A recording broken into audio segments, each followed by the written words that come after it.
In this episode, we're joined by Lauren Toyota. You might know Lauren from her iconic recipes and social media presence, but today we're stripping it all back. We sat down with Lauren to talk about the realities of life's changing seasons. I kind of regret some of the stuff that I did. Just felt like I went too far. The spiritual stuff started to me feeling like this privilege thing. I've just been the worst version of myself. And I'm just trying to be okay with where I'm at. Like, it's not where I was 10 years ago. And it's maybe not as good or pure or virtuous or whatever. And I'm trying to just be like, that's okay. Now I'm gonna cry. This episode is raw, real, and a reminder that growth isn't always pretty. We also try to set her up with someone really special, so we'll see how that goes. Enjoy this incredibly open and vulnerable conversation with our friend, Lauren Toyota.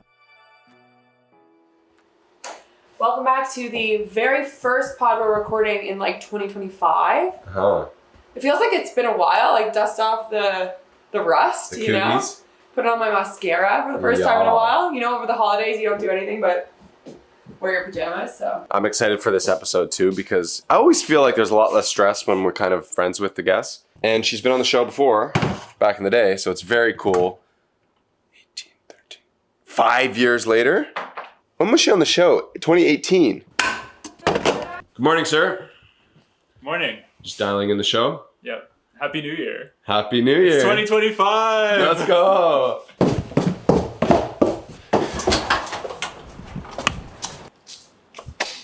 Hello. How you doing? Hi. How you doing, Lauren? Oh, It's been so yeah, long. I'm good. We've started doing these little vlog intros, and I think it adds a bit of a Should I go a first or vibe. you? Yeah, I'll shoot your butt. Oh my god, I hope there's a toilet. I can pee. Yeah, there's definitely a toilet. You're like, be quiet. Sorry, I'm so excited. All right, well, you might have missed half the show already because it's been hard to sit down and actually hit record on the cameras. But Lauren Toyota, welcome to the studio. This is so cozy. We're so grateful you're here. I was saying, as I prepared for this, I have this very core memory, and I have a few of them, of you in 2018 coming on Reroot. You lit Palo Santo, and I was open, but I wasn't in this like world, you know, the woo-woo world. And I'm like, wow, what's that? Like I can feel the memory. Like I know exactly where I am. And you described to me how you manifested becoming a Much Music VJ with such confidence, like beauty. Like I can remember there was like something inside of me changing as I listened to your story. And I just want to thank you because who I am now is not who I was when you first told me that, but I know that it was a stepping stone to getting me to where I am. Yeah. So thank you. My God. I'm like on the verge of crying, but I take a med that doesn't allow that to happen. So Should we get into that? What are you taking? I take Lexapro. Is that an Nobody anxiety knows that. or are you okay? SSRI. Yeah. No, I started after mid-COVID. And it does block the tear ducts. It blocks something, which I don't know if I like, but it worked. It was necessary for a bit, and then you're like, oh, I'm just taking this. Right. And I was like anti-medication, so taboo, like stigmatized. And then it was like I took it when things were hellish in the middle of 2020 summer. All the post-COVID racial awakening, all that stuff. And I was like having a meltdown. And I was just like, okay, fine, let me just take this. And then I was like, oh, maybe I should have been taking this since I was 12. I see. But the Lauren I knew, I feel like you had so many practices. Like you were really into meditation and you were into manifestation. And what shifted in that time that made you so much? So the beginning of COVID felt like a relief, felt like, great, I'm in LA, I'm in the nice weather, this is my dream life, I'm in solitude, I'm in peace, I don't have to deal with life because everything kind of felt like it went and shut down. So that was like peaceful and nice for a few months. Then whenever when George Floyd incident happened, I just got, again, it was such a weird time. It's really hard to think back to, but anyone who was on social media or in the influence space or the creator space was paying attention to that. Mm-hmm. And obviously we rallied and we got behind something in a way that we never did, and we had the advantage to not have to pay attention to that. And I felt so much guilt about that I went completely the other way and went really deep and needed to like course correct everything I've ever done, everything I've ever thought. As somebody who's mixed race, I'm half Japanese and half white, I dealt with my own racial identity issues my entire life. Like, I don't feel like I belong on either side. I hated my non-white self because of the challenges it brought me as a kid. So a lot came up during that time that obviously didn't even have to do with anti-blackness, but it did. And I kept learning how it still had to do with that in some way. And I just got very inundated with this conversation and trying to do the right thing and definitely being performative, because what else was you supposed to do? So, but I went so far, like I do with anything, that it just kind of broke me and it started to not feel sustainable. And then there was all the guilt and shame around, well, that's the challenge of, that's what you're supposed to not do, is just go back to complacency. But I couldn't function. And were you sharing all this? Not really. Like a little bit with my friend at the time who is half black, half white, and talked about it online. Yeah, I mean, I shared during that moment. I was sharing on social a lot of like the anti-policing and just a lot of the stuff that other black social justice creators were sharing, and I just jumped in. Like, I need to show that I'm on the right side of this. And that is also ego stuff and also performative stuff. And like, even though I was aware of that at the time, it just didn't seem to matter. I kind of do, I feel like I'm not supposed to say this, but I kind of regret some of the stuff that I did. I don't want to regret.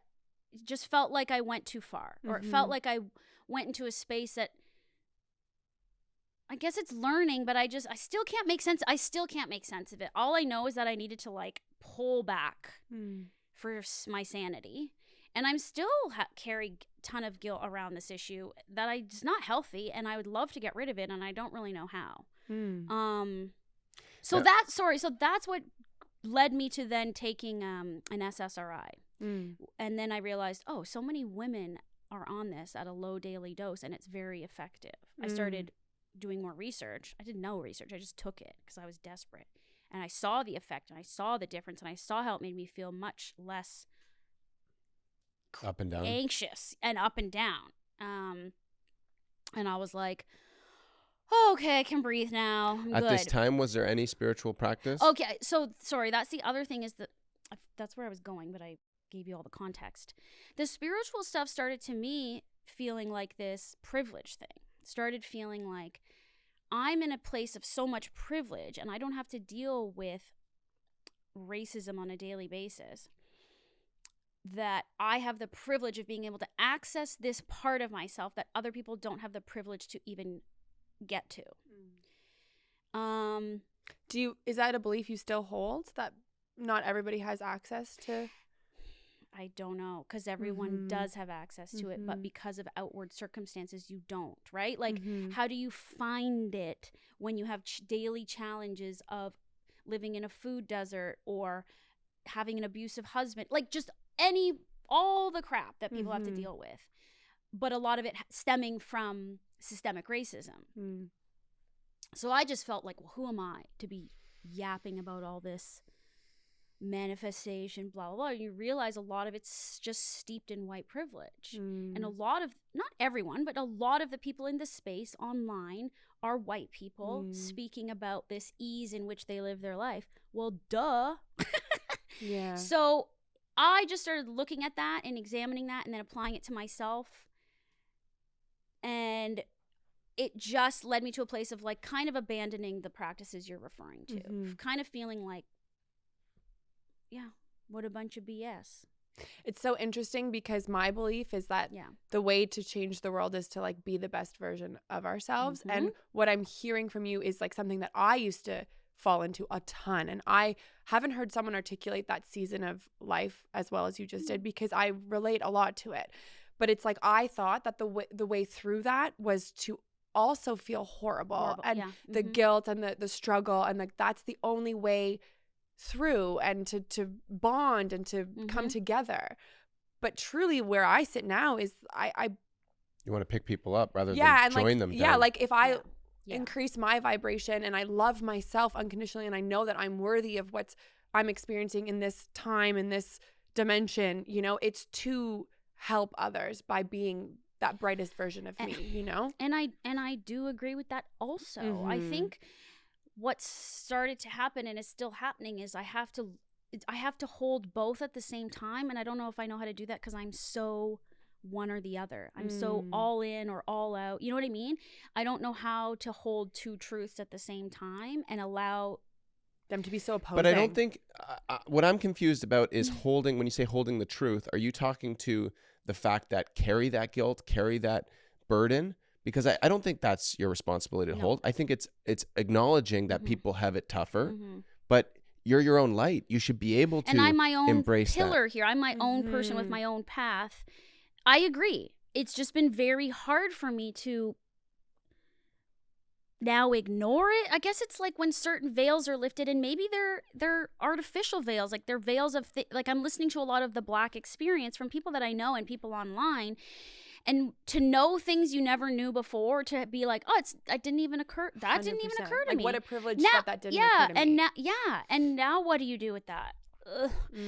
I'm still in a place of I think you should channel that into just even richer I know. gratitude. Yeah. Like, what a blessing. and I've been doing that, or attempting that. I definitely just feel like my brain is like more of a like it's like the puzzle pieces were bigger and easier to put together before, and now they're tiny, and it's like that 10,000 piece puzzle that you're like, ooh, it feels like that in here with all the new information.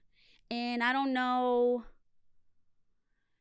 like that's the kind of like good and bad of being on social media, is that there is a lot of good and there's a lot of great to share and there's a lot of education, and then there's just a lot of noise of like, maybe I don't need to know every single thing about I don't know.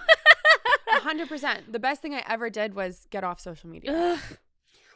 Okay, I just shared this on Instagram, but we're kicking off the new year, and I don't want to have these grand resolutions that are impossible to keep. Instead, I'm doing healthy habits, and I'm just doubling down on things that are making me feel good: meditation, going to the gym, and evolving those experiences. And I'm also doing something good for my skin, and that's OneSkin. Only OneSkin has the OS01 peptide, the first ingredient to target cellular senescence, a root cause of aging responsible for lines and wrinkles. With OneSkin's groundbreaking approach, you're not just helping your skin look and feel younger and healthier on the surface, you're helping it behave better at the cellular level. Now, that's what I call getting to the root. When you get to the root, you see improvements now, but also in the future. Remember, it's the small habits that add up to big changes. So whether you're looking for a scientifically proven cleanser, moisturizer, sunscreen, or a whole new routine, which is what I am trying from OneSkin, you can seriously transform your skin. Now, you have to give it 12 weeks. So I'm only 3 It's weeks already in. looking good. Thank you, baby. Yeah. Thank you, baby. Make 2025 the year that you also invest in healthy habits, and perhaps your skincare is a part of that. You can use code REROOT for an exclusive 15% off at oneskin.co. And after your purchase, they're going to ask how you heard of them. It would mean so much to us, and it would support our show if you said you heard about them from us. Something else I'm like obsessed with, everyone knows, is women. And OneSkin was founded by an all-women team. It is redefining the aging process with their proprietary OS01 peptide, which I already said, but it's the first ingredient proven to help reverse these signs of aging. So go to oneskin.co. Use code REROOT. How come I didn't get any OneSkin? No, you can totally use it. Oh, great. I'll let you know how it goes. Well, especially with two people, you guys are very similar with such big hearts. Is like you dive into a subject and you really want to understand and empathize for those people and feel it. It's one thing to listen to someone's story and be like, holy shit, like they've had a rough go. But I think you both genuinely like lose Embody sleep over it. almost. Yeah. And like and allow that stress to like live in your body. It's a very interesting topic, and I'm wondering if there's any kind of correlation to you abandoning your spiritual practice and this, let's call it darker chapter coming into your life. For sure. And Because I think I heard you say that, you know, like, didn't like a car go through your house? Yeah. Like, it wasn't even just, okay, you're mentally going through this. And I think this is going to sound delulu for some people, but well, when explain delulu. We haven't even explained that yet. Okay, you backtrack. can explain it. I'm on the internet because I'm not on social media. I'm like, what's Lauren been up to lately? Like, let's check her out. And the only thing I want to watch is 30 Days of Delulu, a manifestation experience. I'm like, what is she talking about? Everything you're saying, I'm like, yep. You have to live as it. You have to breathe it. You have to, you know, embody it. But I'm wondering if that experience for you, your 30 days. So just to When did add I a do little it? more context, It's like last Lauren year. Last gave year. herself a challenge Yeah. and she wanted to post on social media for 30 days as if all of these dreams had become a reality. Because I had also come to believe or feel or think that like social media, given the algorithms and how intuitive and it's reading our minds, like I think it's a manifestation tool. Like I really do think what you put on there, what I've always put on there for 10 years, like mattered in terms of what not for like, great that it mattered to other people to some degree, but I mean for me and like what my intentions are behind it and like what I'm trying to create in my life, it's got to be I felt it was an amplifying tool, right? Yeah. And I love Because it can amplify negative or it can 100%. amplify Yes. really good stuff. Loved yeah, it. especially amplify the trick on your brain, Mm-hmm. right? Is like you're not just telling yourself you Yeah. went to Rwanda and trekked with gorillas. Yeah. You're actually telling the world. And then someone's like, And then it's oh, in I the saw you." algorithm, which I think in like some bizarro woo-woo and maybe science. I'm not that smart, but I think there's a bit of science and I mean, you've There's read a about lot the of science of science. manifest. There is a There's a lot of science science. behind, of course, like attracts like and all this energy stuff. So it's more just like a general trust in that process. Again, not knowing how to explain it, but just knowing like, well, that's gotta be true. Mm. But what I found when you were sharing those videos, so for 30 Yeah. days, you live as though you were posting like, oh, I love my dream home in LA. And, you know, and it was so beautiful, this house. And I I'm don't really feel good like at you roller skating. There was actually- a roller skating episode. Have not started roller skating. Well, by this the is way. what I was going to ask. Did you truly embody this 30 days? Because I felt, even from your first video, resistance. And it doesn't work if you have any resistance at all. Well, and I think I may have talked about. I don't remember what I said. It'd be interesting to go back and look because it was just over a year ago that I did it. So almost a year ago from the time I made this big life change now that you know about that we'll talk about, that's when I did this. And it's none of what I posted is part of what's going on now. And that's fine. Maybe it's, again, Not meant for doesn't you, mean or- it doesn't happen now because sometimes manifestations don't come around for 10 years. Mm. But regardless, I did have resistance, and that's why I kind of forced myself to getting completely delusional in that, like, because I remember when I first started getting into all this, like, more spiritual stuff, I remember pretending, like, when you say affirmations, I didn't believe what I was saying at all, but I just kept saying it until I believed it. So that's what 30 Days of Delulu was, is like, I really was in a resistant spot of like, I don't even buy this crap, but let's just force myself to see if it can switch and maybe get rid of some of the resistance. But resistance is a tricky bitch where you really, but yeah, I think it's completely fair and true what you're saying you saw, which was you saw or felt resistance. Yes, I know it was there, and I was just kind of going with it.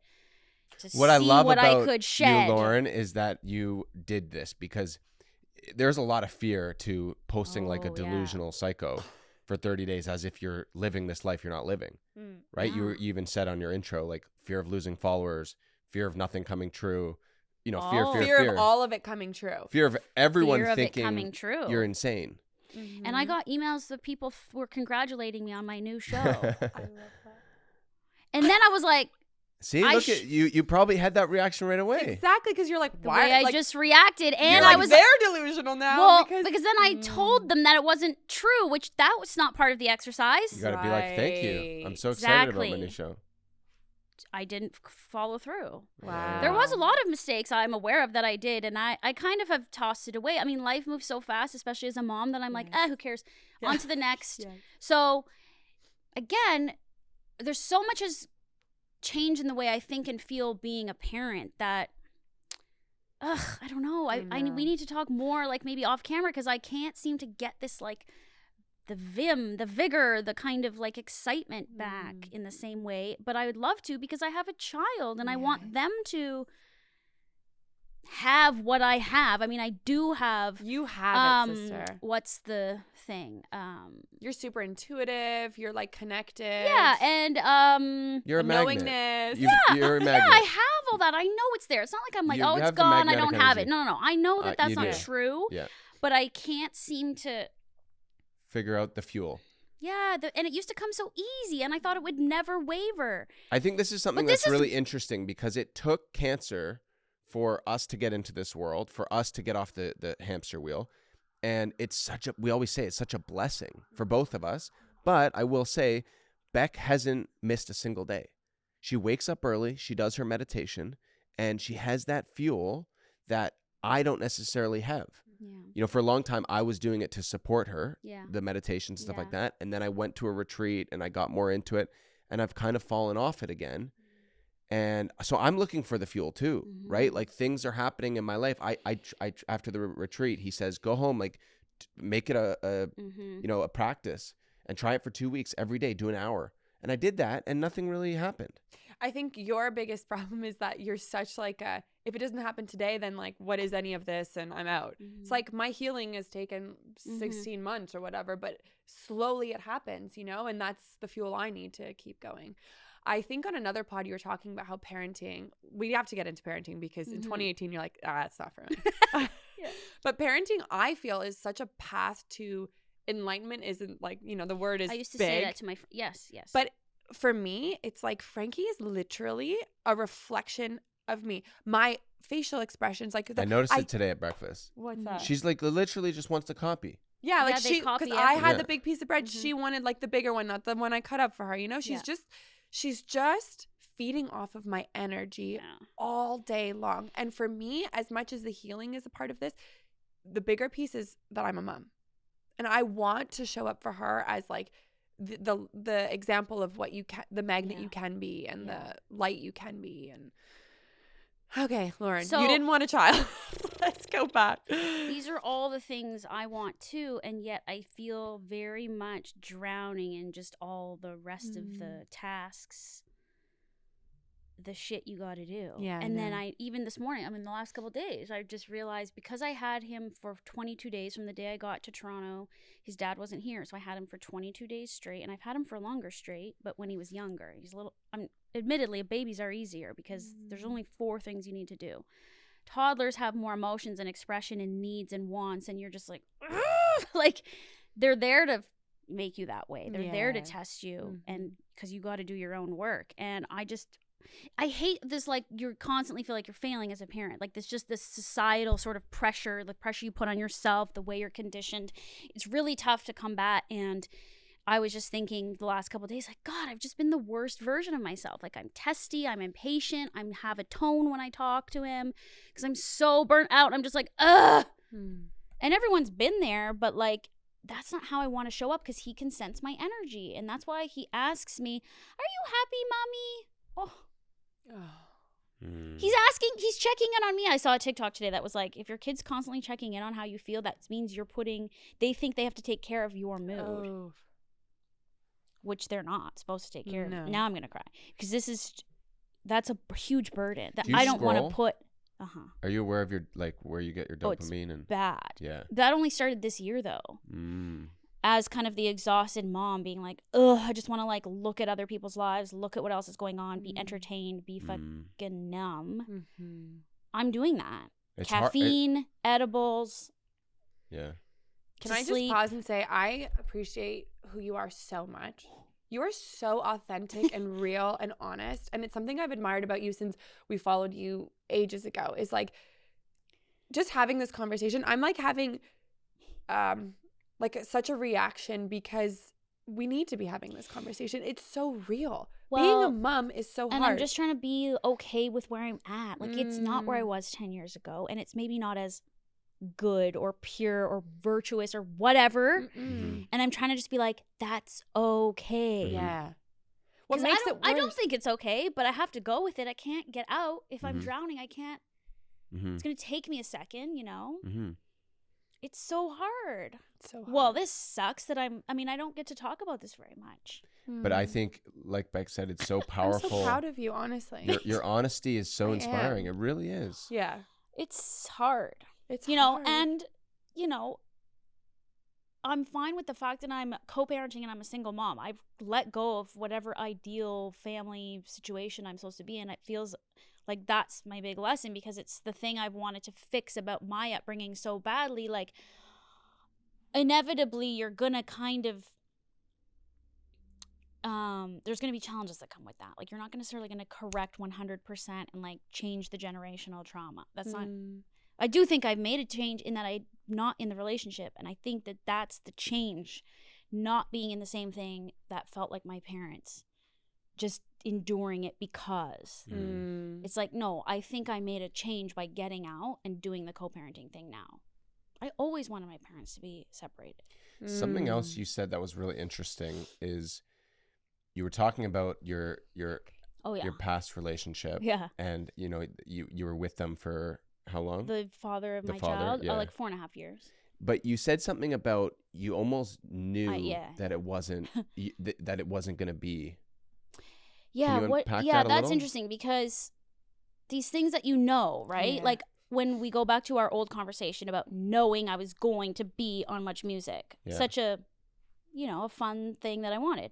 I knew, no doubt in my mind. And there are knowings, and they're not always positive. They're not always the knowing you actually want and that you would rather. Yeah. But even still knowing that and going forward, because it felt like, I don't know where I've talked about like how I changed my mind about having a child, but it really was a spiritual surrender moment. Oh, let's go there. And We I've can't had keep those going. moments throughout my life when I had resistance in getting the career I wanted and like not getting where I wanted to go, and having a moment of surrender where it feels like something bigger than you is happening, like God or the universe or whatever is like is saying to you like, get out of your own way. And the kid thing was that it was like I had an epiphany. It was a full moon. I was going through for 2 years like this struggle of like deciding to be child free, not just like leaving it up to chance, like oops, I got pregnant, I'll just have the child. Like that was my attitude for like a minute. And when it felt like something lifted, it just felt like get out of your own way. Like this whole like racking your brain around having a child is just fear of recreating the same scenario, fear of doing a bad job, fear you're not going to be a good mother, all fear. And that's no way to decide something, which is this all comes to you in an instant, by the way. Yeah, it's when you unpack it that it sounds longer, but it's really an instant moment of like, knowing, like the light shine. I think it sounds crazy, but the light shines like, like angels are saying, okay, go now. And you just know, and you just go. And that's what happened with deciding to have this child. But at the same time, all the processing is like, it's almost like a voice is saying, you're probably not going to be with this person that you're having a child with. And that's okay. And this is your path, and this is your challenge, and I was still okay with going forward. Wow. See, look at you. I think people will have questions around these moments. When I was diagnosed, they are so hard to explain. I had this, Eamon's like, you weren't even crying as the doctor's giving me like, you're dying kind of news. I was like, because I knew. I just knew. I don't know how to explain. You'd be okay. Yeah. I just knew. And then I had these other little moments where it was like, you know, talking to my friend who's passed, and she's like, girl, like, I was like, oh, at least I'll see you soon. Like one of my shitty days. And she's like, you have a long time until we see. And it's just these knowing moments that I literally don't care if anybody else thinks that's nuts or whatever. Yeah. Like, I know. Yeah. And it's a split second of knowing that then just keeps you in it. Like you're vibrating in it, so nothing can shake it up. Yes. So what were you doing when you had this moment? I was lying in my bed. It's in stillness. And I may have just meditated because it was a full moon. Like I have and still do meditate here and there. It's just my regular kind of practice that I used to be quite adamant about, got lost after the summer of 2020. But this happened after 2020. This happened in the spring of 2021. so I was still, I was still meditating here and there. So I don't remember. I may have just been meditating, or I may have just been lying there. And yeah, it was dark, and I know it was a full moon because I would always remember. I just tracked the moon cycles. And when I realized the type of moment it was, I was like, yeah, it's a full moon. Like, I always resonate with the full moon, and it was just a voice. It was just a voice. It was like your voice, your own. It's for me. It's my own voice, but like clearer and like nicer. Like your higher self. It is the higher self. Mm-hmm. And I don't question it. And I crave those moments. They don't happen very often. The fact And that you it can't happened plan for those. that was like, I just know to listen. You know to listen because you flexed the muscle of listening, right? I think these moments are happening for everyone. I truly do. And I think they're happening actually a lot, and they're happening a lot to me too, and I'm not necessarily tapped in. Look at this girl. See, you don't even need me to guide you back. You're No, you're like, back. and it's there. It's Yeah. just like, I feel like it's existing with maybe this thing we're calling like the darker part that I decided I wouldn't acknowledge before. And what is that line of like, do I, like you're saying, do I listen to victim storytelling, and do I empathize with all this negative stuff to join in, to feel part of something? Like, there's a fine line between like being aware and also just, again, the authenticity piece we keep talking about is like, still, how can I authentically be myself? Obviously, I'm not authentically being myself when I'm in it, when I'm feeling guilt, when I'm feeling all these kinds of, shame, guilt. This is not authentic. It's fine that you're feeling it. You need to feel it to get to the other side, but that's not like who I am and where I want to live. That's not who anyone is. Yeah, exactly. God, you're spitting wisdom. Okay, so you have a kid. Yeah, so I have a kid now. He's 2.5-ish. So you listened to this inner voice. You move forward. Was it easy to conceive because it was the vibrational match?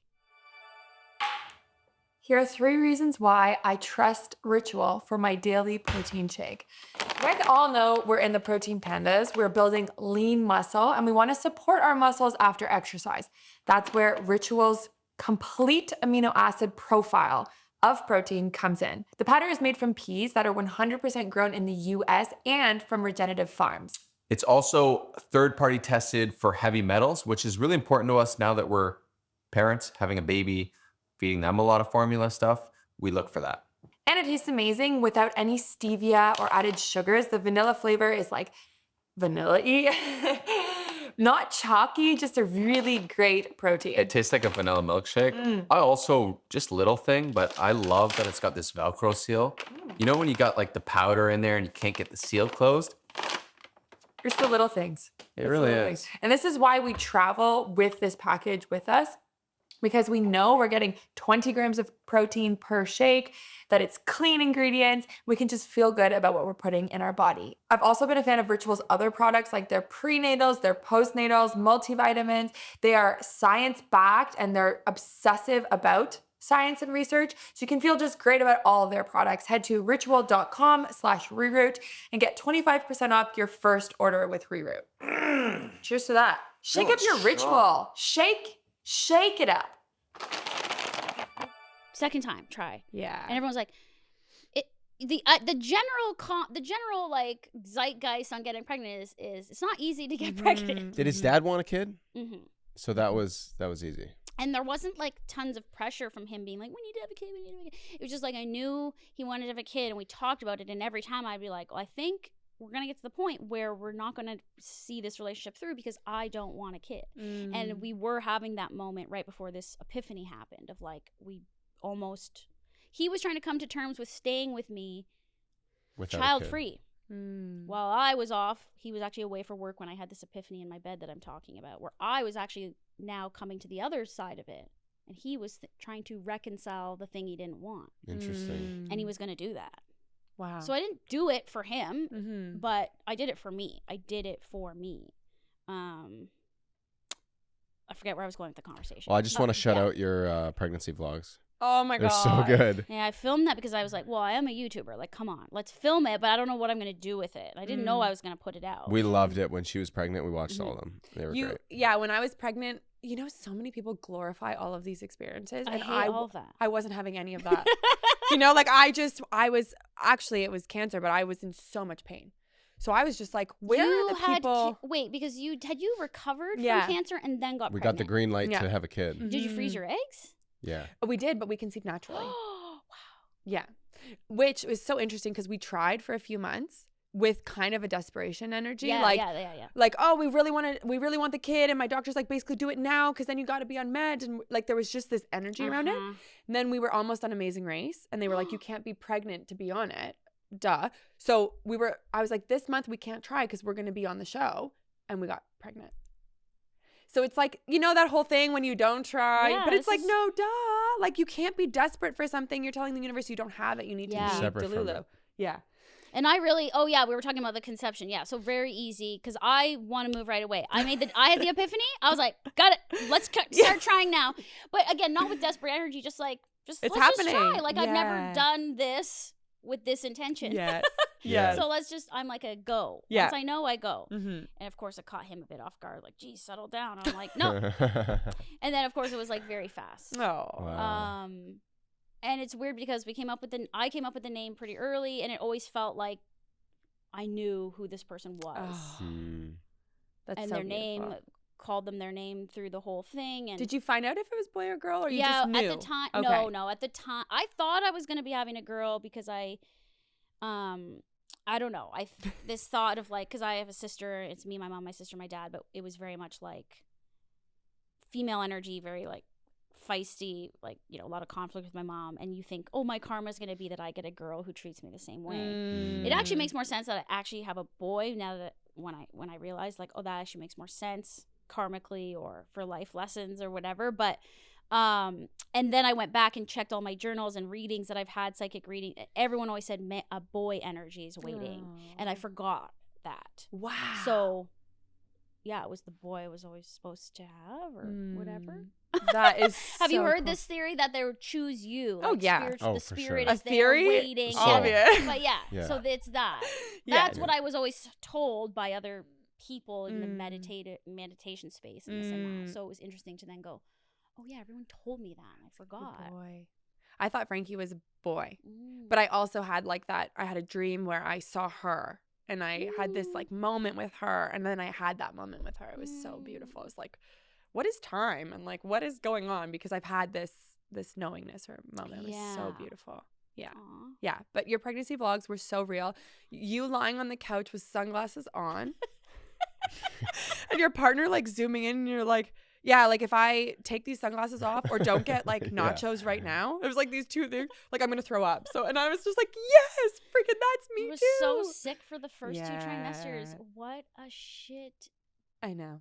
thing. I It know. was It's awful. crazy. So you have a baby, and then 9 months later, you and your partner separate. Separate, yes. Mm. I mean, it was, even while I was pregnant, I kind of felt, I don't know how much I want to say because I just fear like, oh, my kid's going to hear this one day. So it lives 100%. on the internet.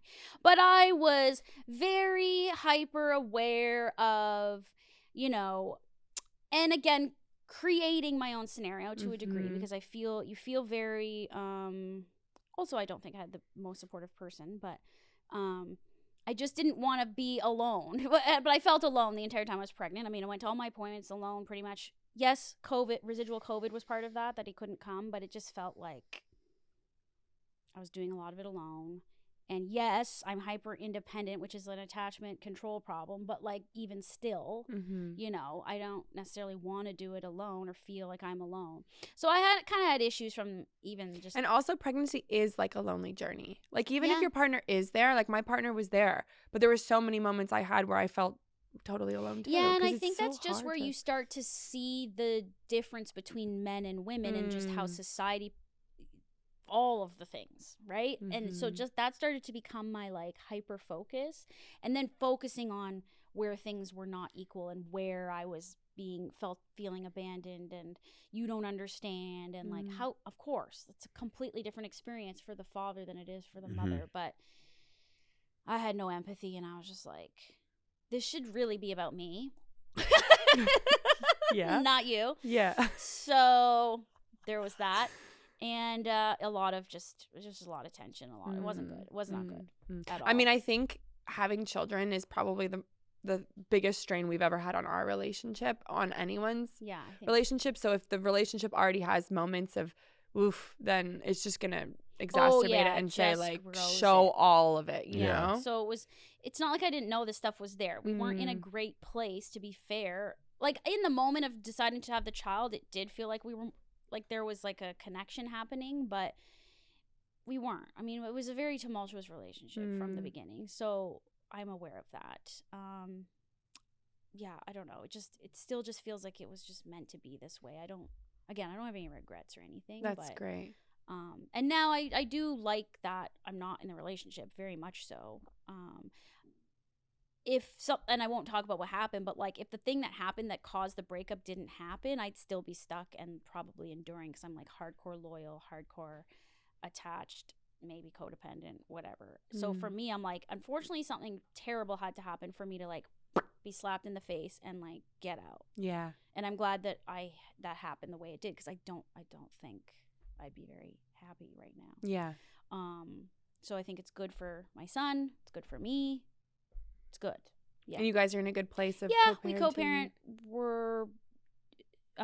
go back and forth. We don't have a set schedule. I'd like to because he's getting a bit older, I do think it should be week on, week off. So I think we're moving toward that right now that we're in Canada. So we'll see how it goes. It's very hard. Yeah. I also know that I have to work on my own shit in regards to him and not allow my son to see my feelings. That's a huge challenge. I don't do it, but they can pick up on everything. Yeah. So I have to be very careful. Yeah. I think something I maybe take for granted is Bec and I have a very similar upbringing. Yeah. So there's a lot of unspoken values that we have to raising a family and, you know, having dinner at a certain time and sitting down at a table and stuff like that. Are you guys on a similar page like that? Because you are both from Canada. You're both from Toronto. Yeah, and maybe it's like I shouldn't be giving people parenting advice, but like a thing that I'll say is having that like epiphany and that like knowing to just do something overshadowed, like we didn't talk about what a family looks like or what we're going to do in advance. Like I'm sure you guys did that. Well, it's so interesting. This weekend, we were with 9 girlfriends I grew up with and all their kids and whatever. And one of my girlfriends was saying, didn't you guys have the talk about like, okay, we're at a scenario like this and like the diaper bag is there and the kid needs a change. Like who's going to go do the diaper? And I was like, no, we never talked about that. And she's like, oh, we had to talk about it because I wanted it to be very clear that we're 50-50 parent. And like, just because I'm the mom, like in this scenario, if the kid needs a diaper change and you're closer, you're doing it. Or if I'm in a conversation, you're doing it. And I was like, wow. You know, I think when we say have conversations before you get into having married, yes, kids. But I think literally he specifics threw this like at that, me the other day. He's like, specifics we like that are should've- really important. I couldn't believe it. I was like, I wish someone had given me that advice. Not that you are that kind of dad who would do that, but there are other things where you're like, he said to me the other day, like, I really wish we had this course and had all these chats about this, and this. And I'm like, some of it, yes. Some of it, I don't think I could have been the kind of mom who was like, oh yeah, if she's crying, it's fine. It's like, hard how to do I know. know how I'm going to Of course, feel? how do you know yeah. Because when I used to see moms who were like, I'm like, okay, let the kid figure it out. And now, you know, it's hard when you're the mom. Yeah, and you can't predict every scenario. But I had Exactly. no conversations about family unit, family values. Like, unfortunately, I think that's the unfortunate part. Because I was just like, I meant to have a child. It was like more ethereal and less practical, which could be judged by others as like, definitely don't do that. Be more practical, be more logical. This is a huge decision. You have someone's life on the line. Your son, you know. Yes, I think it can be both. It doesn't have to be taken that seriously. And also maybe I should have had more conversations and maybe I wouldn't be. Again, that's if you're judging the scenario I'm in right now. If we're judging the scenario I'm in right now, that's what you think. But no, I'm sort of judging for sure. Exactly. For sure. Because there is a certain perception of like co-parenting, single moms. Like there's definitely, maybe I'm making it up. We're telepathic now. Because the judgments I've noticed in all this inner work is only ever the judgment of myself. It is, and it is. And if you're judging someone else, you're just judging yourself. And it's like, you know these things. But also, when you're having that moment or you read the nasty comment or you... That's what I have to remember all the time, constantly, all day. Yeah, I'm just doing this to myself. I'm so hard on myself. I'm Aren't the we worst. all? No, we all are. So, yeah. But it's also gotten you to where you are. You know, Yes. it's built No, the but brand. that's the old... I'm sorry, because old Lauren wasn't this hard on herself.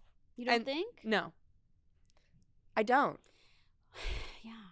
Because you were friggin' flying through Much Music VJ. Oh, I lost my job. Been Oh, no hard on problem. myself though. I think I don't maybe in really a way show that it. like drives you forward. Right now, you feel to me as like you're hard on yourself to stay stuck in this cycle. Do you know what I mean? Yeah. There's a difference between like, hey, like if I keep pushing, keep going, and keep like I'll achieve even more, and I'll do this and I'll do that. Right now, it feels very much like, oh, I could feel even more victim if I just kind of throw it. No, fair. And that Say feels it. good. Say it, sister.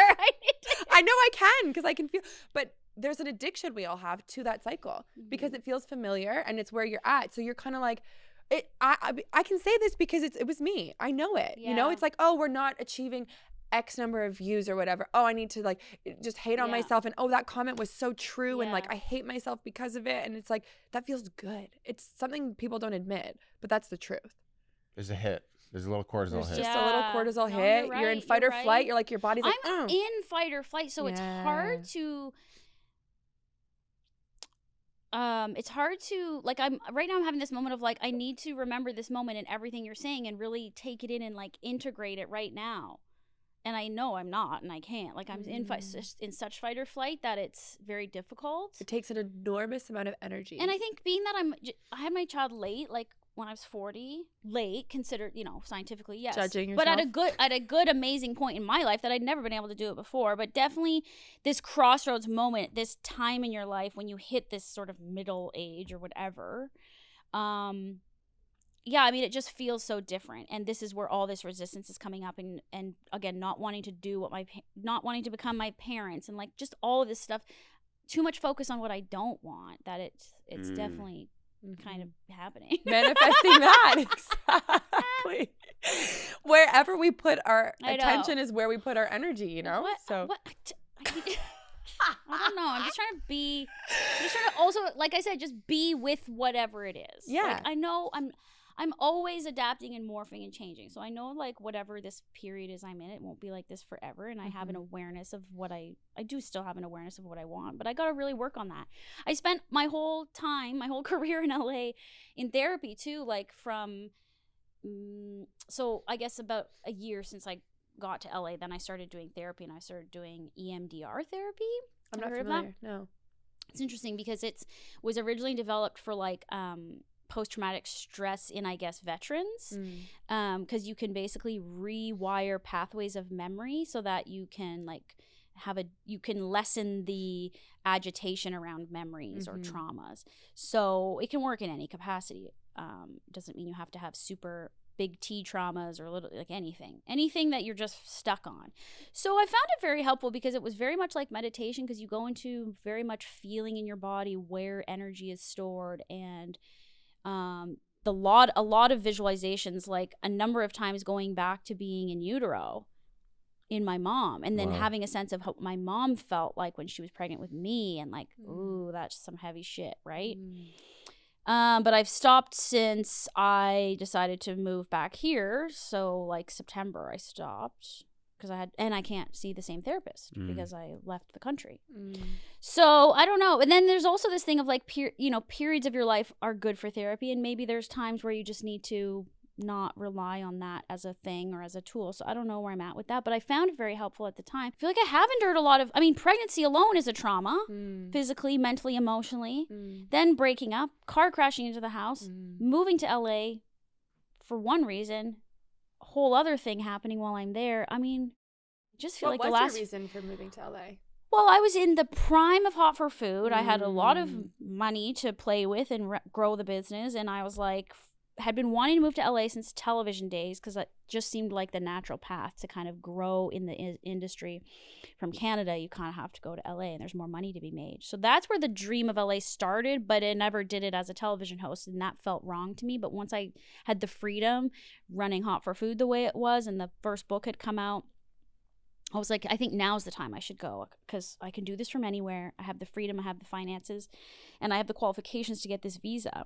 So I started that process and finished my second book once I got there. So the plan was just to go and live the dream life of living in the sun. I really just wanted to live in the sun, and I just love the vibes there. Not everybody loves LA, but I really, really love it. There's just something about it that I can't articulate. It's a feeling, and I love it. And so I just got there, finished my book, and then handed the manuscript, and then a week later COVID happened. And that, like I said, it was still a good time at the beginning, and then it just felt like it started to. And the US has a very survival feeling. Like there's a relief in being in Canada where it just feels easier or something. It's like we're naive. I don't know. There's just something, even the gun thing. I mean, just the safety aspect. Not that there's not shootings here, but certainly not at the level they happen in the US. All of that stuff. I think that I'm still kind of unpacking all this, but I think I had a sort of low grade unsafe feeling that I wasn't aware of just being in America. And I wonder, before we started recording, we were talking about community and the importance of community. And then with COVID being, obviously you get there, you're pretty head down, I'm assuming, finishing a book. Yeah. So it's not like the time to go network, make yes, a new I circle wasn't of community. exactly. So then you kind of lock down with, and who's the community? Yeah. I had some friends that, like when I moved to LA was the summer after I had just done that very first trip with the Getaway Co to Bali. And I had met some people that I have now really good friends with who lived in California. So they kind of became my friends. And there was my other friend lived there who was Canadian. He lived there for a long time. So he was there. I had people. It wasn't like I was totally alone, but definitely my best girlfriends, like my core friend fam was here, and I left them. And I did do that deliberately. It's like I knew I was leaving them. I felt like I needed to branch out on my own. I felt like I just wanted to like explore my potential or something, or explore something different, or fulfill this idea of like somehow America's better and there's more opportunity. I need to see if I can like do that. And I don't even really think that I did to the degree that I felt like what I had intended. I think it sounds like you put a lot of weight on LA being that limitless place. Yes. Once you're there, definitely. You're going to hit the stratosphere. Which I think a lot of people have that delusion of LA because it's so flashy and can have this sort of sense about it, right? Like that's where dreams are made. Yeah. And, I think I had a little bit of that desire. But I was being really casual about it too, because I felt like I was in a good position with the brand and the business that I could just go and try. It didn't matter really what happened. And so then all that happened, and then I had a kid instead. So is that the moment for the brand and business, like where you kind of take a step back? Yeah, I took a step back because I just couldn't keep up, and I think social media and content creation was burning me out, or did burn me out. And yeah, just having my child, I couldn't keep up, and it just, you just don't start to care about work as much, but you still have to do it. So, and then the landscape of social media and the algorithms all changed. So it really felt like, I'm behind, and I can't keep up with the amount of content one needs to make these days to like stay relevant, so to speak. And I wasn't really sure, and I still don't know, what do I do with this brand? It's been 10 years. Where does it go? But I guess a year and a half after postpartum was when I really started to, I was like, okay, I'm going to get back into content creation. I got a manager and an agent in LA, and I tried to do the thing again. And I just didn't fulfill my own goals. Like, I couldn't do the content. I just was like, no, this isn't like giving me life anymore. And I wanted, and the money was different, and I don't know. I think it was like a whole bunch of things. Yes, it was the universe probably saying this isn't for you anymore. Yeah, but yeah, and the thing is, I had to sit back and go like, what are the things you really like about this? So this is why I launched Hot for Food at Home, to sort of say like, hire me, like I'll come cook, I'll do a private cooking class, I'll do a private dinner, and I started getting some other sort of like kitchen back of house catering gigs through a contact of mine in LA, where I was just going into this kitchen and chopping and prepping, and I was like, ooh, I really like just the hands-on work, and I like the reaction of people eating my food. I've always liked that, but I just taught people on the internet how to make it themselves. So I decided, you really like this part of it, focus on this. So I launched Hot for Food at Home and started putting myself out there as a personal chef. That's cool. That feels like the right direction, but again, I started that in 2024, early 2024, and I got a few gigs, and I did that, and then just the lifestyle of LA, or the cost, having to renew my visa, all that stuff, I was like, this doesn't feel sustainable. I can't hustle hard enough with my child, co-parenting, to like get enough gigs. And I'm contending with his dad's freelance schedule too. And when his dad would get gigs, and go away for 5 weeks, that cuts into my productivity, right? Like big time. Because if I'm parenting by myself and have no break, I'm No time. exhausted. Yeah. I can't Crazy. so this is this drowning feeling of like, I just can't do enough to like maintain this. Now, I don't think that right now. Right now, I'm like ready to like build it and grow it in Toronto. But coming back to Canada, I feel like maybe my professional network is stronger. Yeah. I'm definitely like more well known. I have a reputation that I think has leverage here that I didn't necessarily have in LA, because there's a million people and way more people. It's more competitive. And I keep saying, if I didn't have my child, I think I could do the LA thing and keep going and I wouldn't be so stressed. But I think just being a parent, it was like, I need to be with the people I know I can count on, my 4 really good girlfriends who are right around the corner, who can hop in, who can come have dinner with, like whatever it may be, they're just there. Yeah. And it's that safety piece. A Like safety whether it's what Yes, the external safety. environment of LA like you're talking about, but really it's just this internal need to connect deeply with people and have that like safety in our community. Safety is a big safety. Saying that, like the people are the safety, and I really didn't have that, and it also started to feel kind of unsafe with my kid's dad, of like not knowing what was coming and not being very on edge about him, and very unsafe. And I didn't have my people, so like. I also think like it's, if we're gonna refer to it as the dark era. I think, Hot for food, dark era. no, well, I'm sure a lot of people can relate to this. Like, this is definitely relatable. Everyone feels stuck. Everyone feels like they're at a breaking point. Like life's never been harder to make ends meet, and the economy and all this stuff. But I think like making that move back, it sounds like you're maybe a little bit forced into it, but it sounds like it could be the best thing ever. Yeah, I was really having a hard time. Again, it's kind of a decision I made, and then was like, I didn't have the epiphany necessarily. It was like, I've been thinking about your heart still feels like it's like, oh, I wish I made it in LA. Yes. Right? Like, and the ego part of you. Yeah. If I didn't have my kid, I could be like the best, whatever. Shut up. But if you didn't, if you didn't have your kid, it would be so unfulfilling. Yeah. I feel. Yeah. No. And but it's interesting though, because I think you still want to have something for you. Like there's this idea of like, what am I doing for my son? I'm moving to Canada for my son, not for me. But I am moving for me. It's just like I'm not caught up to this thing of like the people that make me feel safe. And I did feel it when I got here immediately.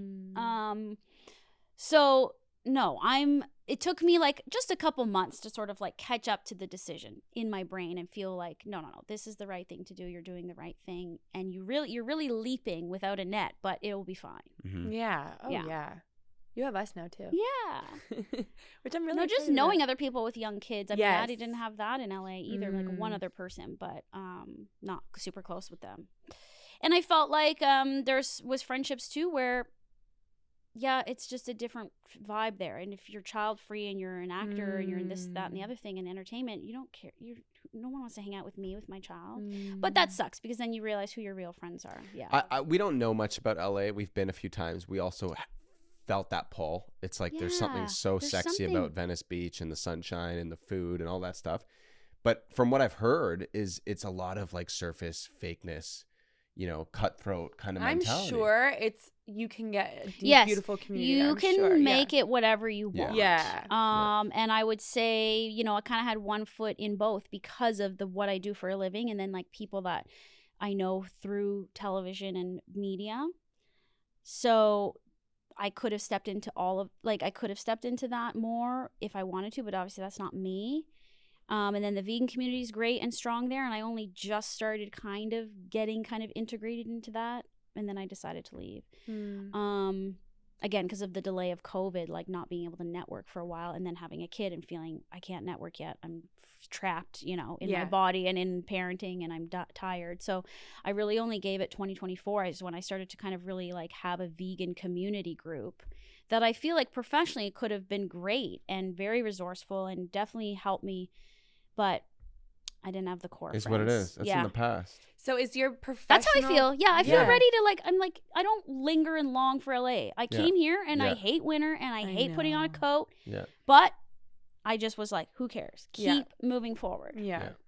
what is the goal for, or where are you at? You want to do the personal chef Yeah, stuff? I want to do. I would like. You do a lot of trips too, don't you? Yeah, I do these trips, and they're not like the biggest like financial part of my business, or they can't be. Like, I guess I could do more, but I can't take that much time away from just my business, my child. But I do enjoy them, and that's kind of a community building aspect, like from the vegan community, my community online and everything. And my best friend runs the Getaway Co, Amanda. So for us, it's like I want to help her. Like, I'll do anything, and I want to be part of this. Do you find those draining? Like, if you have fans that have a certain, I feel like you're so authentic. They're not draining. But they're different ways to travel. I'm fortunate that I can go. I get paid and I get free travel to see places that I want to see. And that was one of the main reasons for doing it, and wanting to actually like be interacting with the community or my community in real life. Yeah, like socially, like I need breaks, but the trips really do allow for, we spend 2 days together doing a bunch of stuff, and then we have a day free. So then I get my own free time. They get their own free time. So I actually find they're pretty well balanced in terms of the schedule, and I don't feel like they're that draining. And they're not everyone's cut out for that. Some people are very specific about how they travel. Yeah, but I like this, that it can be part of, I always wanted the travel part to be part of my work, my professional work. Because it always feels like when you go travel for fun and you have to take so much time away from work, doesn't work for me. So the trips, and the personal chefing thing, I'd like to grow here. And then, I mean, the brand work, being a content creator, how I funded everything was to get brands to pay for me, and then some residual stuff from the ads on my blog and whatnot. That's really really dwindled. And if it comes, it comes, but I'm not necessarily pursuing it hardcore. But I do feel like maybe being back in Canada could be a leverage for that to Can I pitch an idea? Yeah. Okay. I think Lauren Toyota podcast. Oh no. I think it would be so interesting to follow up with some of these people you've interviewed from Much Music and track their journey. You mean like the celebrities? Yeah. Here's Because the they're thing, not all A celebrities, right? No. And I think you're just such a natural conversationist. Conversationalist? Conversationalist. Yeah, that's the word. I would tune in. I think it would be amazing show. It doesn't even need to be that. It could be anything where you sit and chat. I mean, I love your vlogs too, but I really feel like, you've got something with podcasting. I don't Or know. it could even just be a Very solo resistant. you.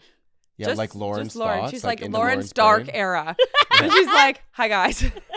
Hi guys, I've taken 5 edibles and I feel like shit today. So I'm gonna Exactly. order some French fries and sit on the couch. That's what I mean. Like, Because no offense to even our show, but the world needs more just Realness. straight up. Like, Do oh my they? God. Yes. TikTok is full of that, and I'm getting brain rot from being on TikTok. Why and are just you watching. on TikTok? I mean, I love it and I hate it, and I'm fully addicted. I think you need Fully to addicted. go through Detox. rehab on that. Yeah. Yeah, like starting today. Like delete the app Guys, right now. I need to know what's going on with the drones, okay? And I need to be on TikTok. What? See, you don't even know because you're not on The TikTok. best part is I literally don't know. Like, I've missed She doesn't even have Instagram.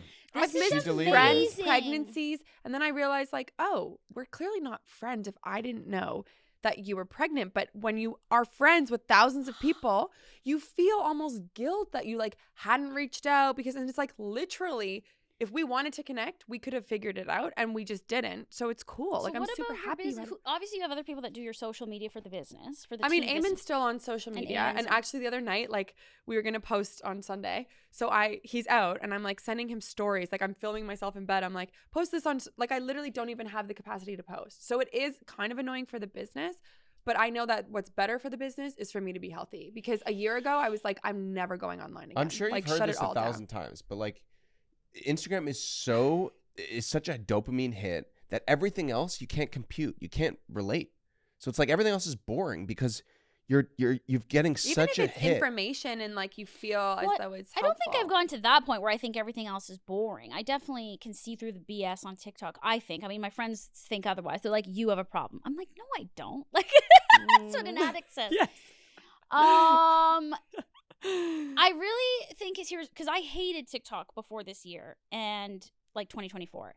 I was like, no, this is crazy. But then when I got on there and really started consuming it, I can see the issues with it. I can see the tricks to get you addicted.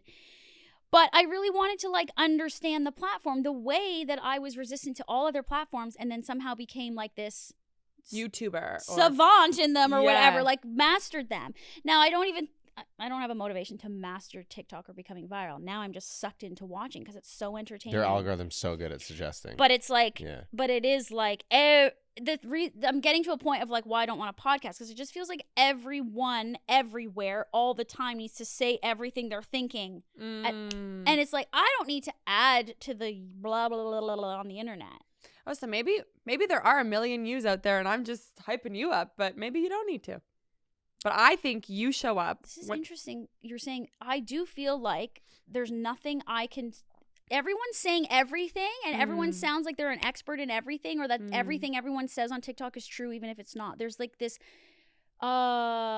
what's the word? There's this conviction around expressing an opinion or a thought that you're just... Everyone's right on TikTok. Well, you maybe can you're be the like bullshit the person police. who's like, I friggin' don't even know. Like, you know? I don't know. None of us know. None of us We're I all would just love to figuring see it like out. a Lauren Reacts channel maybe. To the, to the bullshit. TikToks? Yeah. There's so many TikTok people that do that. They watch TikToks, they're side by side, and they're reacting to the other. Yeah, you'd be great at that. There's a lot of... I don't know how I fit into the tech space, but I am watching it and I'm consuming so much and it's teaching me a lot, but maybe it's So a Beck, lot of this unnecessary. was my pitch too, because Oh, she thought I sorry, was yeah. addicted. And so I was like, well, I've learned so much. I learned Yeah. how to fix a squeaky Yeah. door. I learned how to, all these little things. My TikTok is so dialed into my brain. It's amazing. And she's like, no, you don't learn those things. Like you think you learn those things and you forget them. So that's why it's so good is because you're when you're consuming it, you're like, oh, this is gold. Oh, gold. Oh, everything's amazing. gold. But then you consumed like 300 pieces of gold and you remembered 0 of it. Yeah. As opposed to like a long form or, reading a book. Like I found I couldn't read anymore. I really struggled with reading when I was on some. Do you read? I'm not a big reader. Like I fall asleep. Not because it's boring. It just lulls me to sleep. And I don't read a lot. I am about to start a book on my iPad by Bell Hooks that my friend said I should read. So my plan is but it might take me a while to get through it. That's okay. But I've always been like that with reading. Like I'd rather watch the movie than read the book. I think you should delete TikTok right now. No, absolutely not. No. This is not an intervention. This is not what we're doing right now. Okay. So how many hours do you spend on TikTok? I don't know. A lot. You don't want to know what my screen time thing said though over the holidays. It's at a lot or 8 hours a day. But what do you think Now, about I'm doing the regulating Getaway your- Coast social media. That's a job. Uh-huh. And I'm doing my own social media. That's also a job. So not the 8 hours is not me on TikTok. That's part of the 8 hours screen time a day. That's where it is complicated. It's like this is what we do for a living, and it's so Yeah. easy because like I'll go to post something, and then all of a sudden I'm like, 20 minutes in. I mean, I think, you know what? Let's just say there can be people out there who have a healthy relationship with social media. It doesn't have to course. be. I We're feel like obviously- mine is healthy. Okay, then great. Who are we to say anything But she doesn't else? even post on TikTok. I don't know what. I do. I Oh, do. you do? I do. Okay. Oh, yeah. I've grown Hot for Food on TikTok almost to 10,000. Mm. Now, again, that's just like resharing what I actually create, which I Yeah. create for Instagram. That's and then fine. I put it on TikTok and Instagram Shorts. And I had a video go viral of me tasting the juicy marble steak that just got so much hate because people are like, why are you eating something that looks like steak? All the typical vegan stuff. It has 1.7 million views. Wow. And that didn't make me be like, oh no, now I got to chase the algorithm and do it again. I'm just like, that's a weird fluke. And it wants you to try to keep doing it, but I don't care. Yeah. I'll just keep posting whenever I feel like it. I have no strategy. What I wanted to propose to you was this, because I was having this conversation with my friend who runs the Getaway Co. And she was kind of questioning my social media use also. And questioning me posting my child, which I have posted my child a lot and I don't show his face. But it's like, why show it then at all, right? She was questioning just like my intentions behind certain posts. And I was posting some like real parenting stuff where I was just like, oh my God, kill me now type stuff. Like, I can't handle this. And she was just like, I was a little bit like, maybe don't post that. Like, because you're going to get judged, or not everyone sees. Like, she's like, I know you. I know you're fine. But like, someone might view that and think, oh my God, Lauren's losing it. And we just started talking about what is the point of posting on social media. And she thinks it is a marketing tool only, that everything you're doing is for marketing so that you can eventually make money and sell something. And I don't fully agree with that, even as someone who does do that and has been doing it, but like there's just this, and I don't know how to explain what I think it also is for. There's just this, like, now it's everybody's job to entertain everybody else. Like, that's what TikTok is. Posting your every random thought or theory you have about dating or men or shopping and it's like, this is just entertainment. This is not marketing. This is not for are we marketing ourselves at all times? No, I think it's a dopamine hit. But why do we create? Post for dopamine? I think generally, I mean, it's complicated when this is your business, and we struggle with this a lot. I always ask him the intention of something. A Merry Christmas post, right? And a couple cute pics and stuff. And she's like, well, why are you posting that? And I'm like, well, I'm so annoying though. I know that's annoying. Like, well, it's true because it's good to reflect and question why you are posting things. Mm-hmm. We do have a social media brand. We have a business. We have people that have followed us for 10 years. And I think we have community. And I was going to say the reason that I would post something is community. I do feel like we have connection with our community, and it's not for marketing, and it's like, hey, like, it's almost like saying to a friend, hey, like, Merry Christmas, you know, as opposed to like, I'm trying to gain from doing this. So this like is what we're kind of trying to break down, because when you say community, and then my friend's like, but that's so you can eventually get them to buy something. And I said, like a cookbook or an ebook or an apron or a course or a trip. And I'm like, I don't know the answer to this, because then again, it is nice to have community. We talk about vegan community, and there's a community of people who have followed me from the beginning who say, you helped me go vegan. That's so cool and important and amazing. And I value this interesting relationship we have. Of course, we're not friends. What are we? Yeah. We're internet friends. We're part of an online community. You're a part of my community. But yes, I eventually kind of expect you to maybe support my business by buying something. Right? These are all just thoughts and questions. I don't know. So she's really got me racking my brain about like, why am I sharing stuff? Because she's like, well, why are you sharing the mom stuff? And I said, well, honestly, I think I do it in the moment for my own validity, like for validation. To be like, I'm so frustrated and I have nobody to talk to about this. But if I put it on the internet, other moms will be like, you go, girl. And they do, and they are. And nobody said a negative thing about anything I've posted online, except for when I show my kid eating vegan and they're like, you're murdering your child.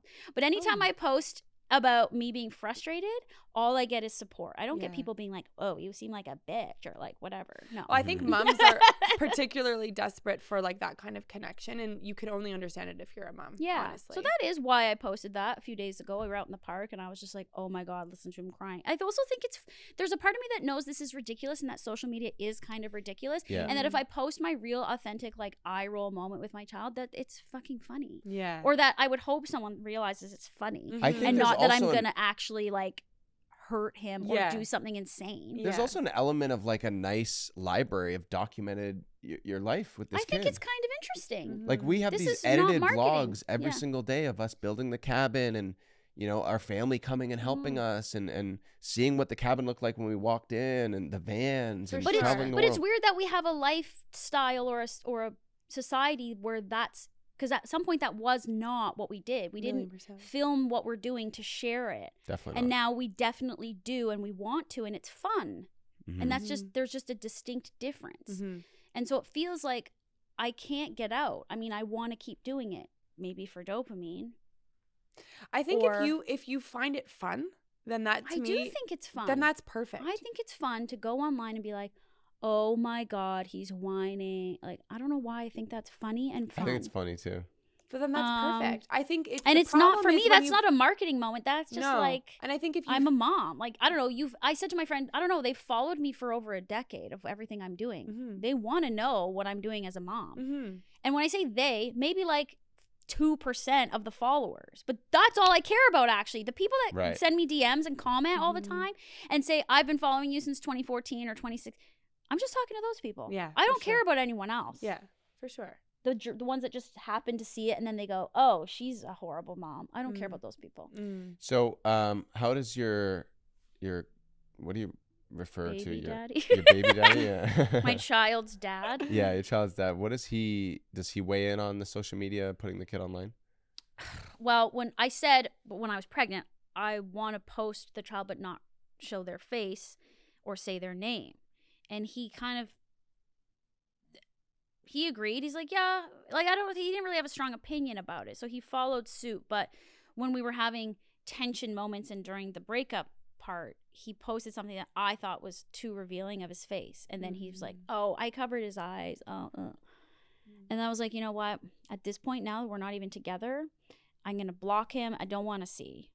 And I felt like I had to block the family Does he have members. social media? Yeah. Like a following? And No, not a following. Just, again, like, not like how I have it. Yeah. No, like, just, no. But it's just, public. It's public. Yeah. And he posts, I don't know what he posts. I don't look anymore. Right. Now it's like, whatever you're doing with dad, I have to stay out of it, including the food thing. I mean, I always said we're raising our child vegan. And the dad is vegetarian, mostly, I think. Maybe eats fish sometimes, which always bothered me.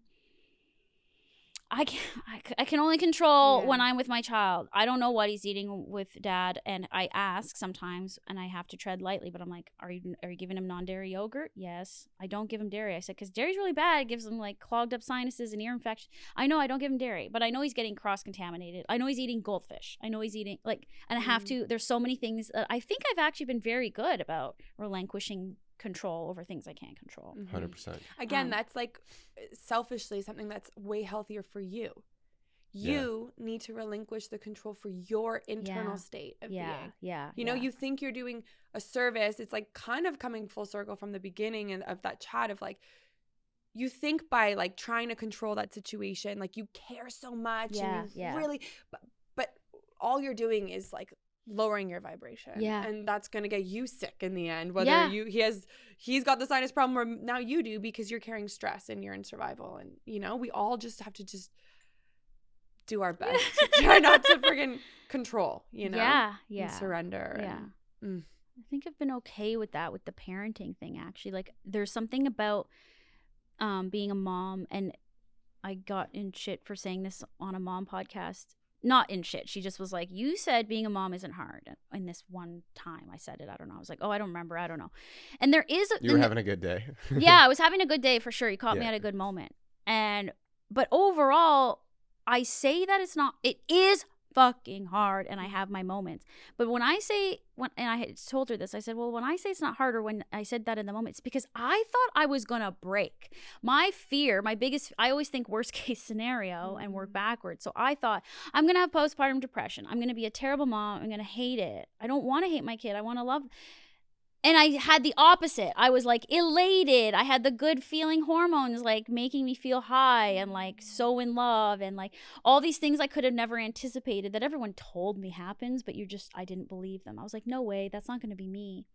So I had such a positive experience. I just think becoming a mom where I didn't think I could do it, that's why I say it's like, I think I'm doing a pretty good job. Like I'm actually good at it, which I didn't know if I would. Everyone said I would be, but I was like, I don't know. So like that's why it's like I think I just surprised myself in a lot of ways because I was anticipating it to be way worse. Eamon was anticipating it being way easier. And that's what sucks if you anticipate it being easy and then you're like, so I think that's where I trick myself by anticipating the worst, and I do this with everything. Then I'm always happy because I'm like, well, this turned out better than I expected. No, honestly, it's like I don't think there was anything anyone could have said to you that would have prepared you. But I mean, it's a blessing. It's been like that my whole life. Like, just try not to overthink anything, because if you overthink things, you probably wouldn't leave the house. You know, you wouldn't start the business. Did you just have like an idealized version of parenthood? Yeah, I saw a cute family at a cafe. I was like, that is us, dude. That's it. I was the only thought. And he's the one for like 10 years has been like, I'm ready. Like, let's have a kid now. And I'm like, we're not ready. I'm telling you, we're not ready. Like the way he likes sleep, the way he can't, like all of these little things. I was just like, we're not ready yet. We're not ready. Honestly, I probably would have been ready, but I just knew you weren't. For a while, the early days though, like when Frank wasn't sleeping and it was 4 a.m, you'd throw it in my face like, you get in there. You're the one who wanted that kid. I know. That's wrong. That was old me. Wrong. I know. But that's like, real too. I mean, that's real mom stuff. Yeah. It's like, of course there's resentment and things like that. Like, I think that's also kind of important to talk about because when I was with my girlfriends and we all just had a moment to kind of be like, do you kind of hate your husband sometimes? It makes you feel so good to just know like, okay, you're not alone. Like my friend laughs at me because I guess when I was pregnant, I was reading something, or I didn't finish it, but it was like how to not hate your husband after having a baby.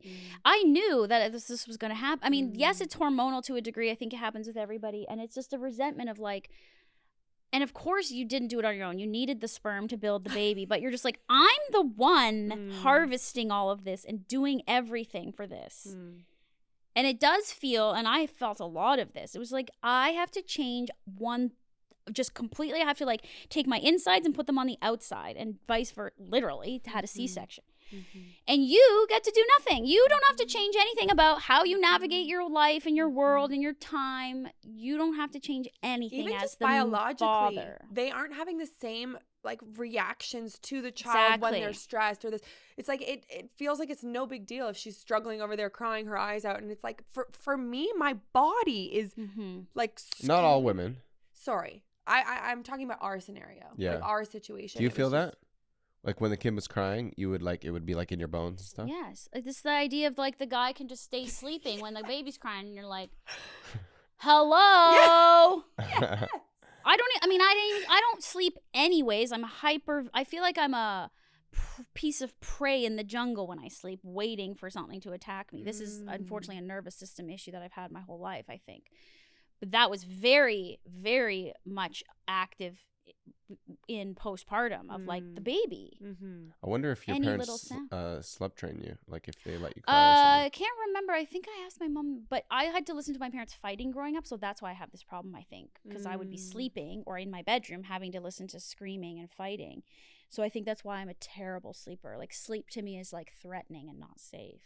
So helpful as a mom, because you can kind of just, you're awake anyway. you're just great, whatever you need. What did I'm you awake. do for like training your No baby to sleep? training. I co-sleep. Yeah. And I started co-sleeping because I breastfed to sleep, and it was just easier. And I thought, because when we were together and the baby was young, we had a separate room with a crib, and I tried all that, but trying to settle him just took so long. And I was like, if I just bring you in here and lie you down and put my boob in your mouth, that's way easier. So let's just do that. And then it's just continued. We still share the bed. And I'm just whatever. I'm fine with it. It's like whatever works. I now have a separate bedroom too, and I just set up the bed, and we'll try, but I know it's going to not be. And what about at baby dad's house? I don't know. He's never liked the idea that he has to co-sleep with the child, but he has to because that's what he's used to. Yeah. Because he complains, So I don't get any sleep. Does the baby wake up throughout the night? Always. He's been very good at sleeping for the last year or so, but I mean, like, I'm not a deep sleeper, so any movement, any breathing is just, but if it was happening in another room, it would be the same thing for me, right? Or on a monitor, so it doesn't matter. I'd rather him just be there so I can see what's happening.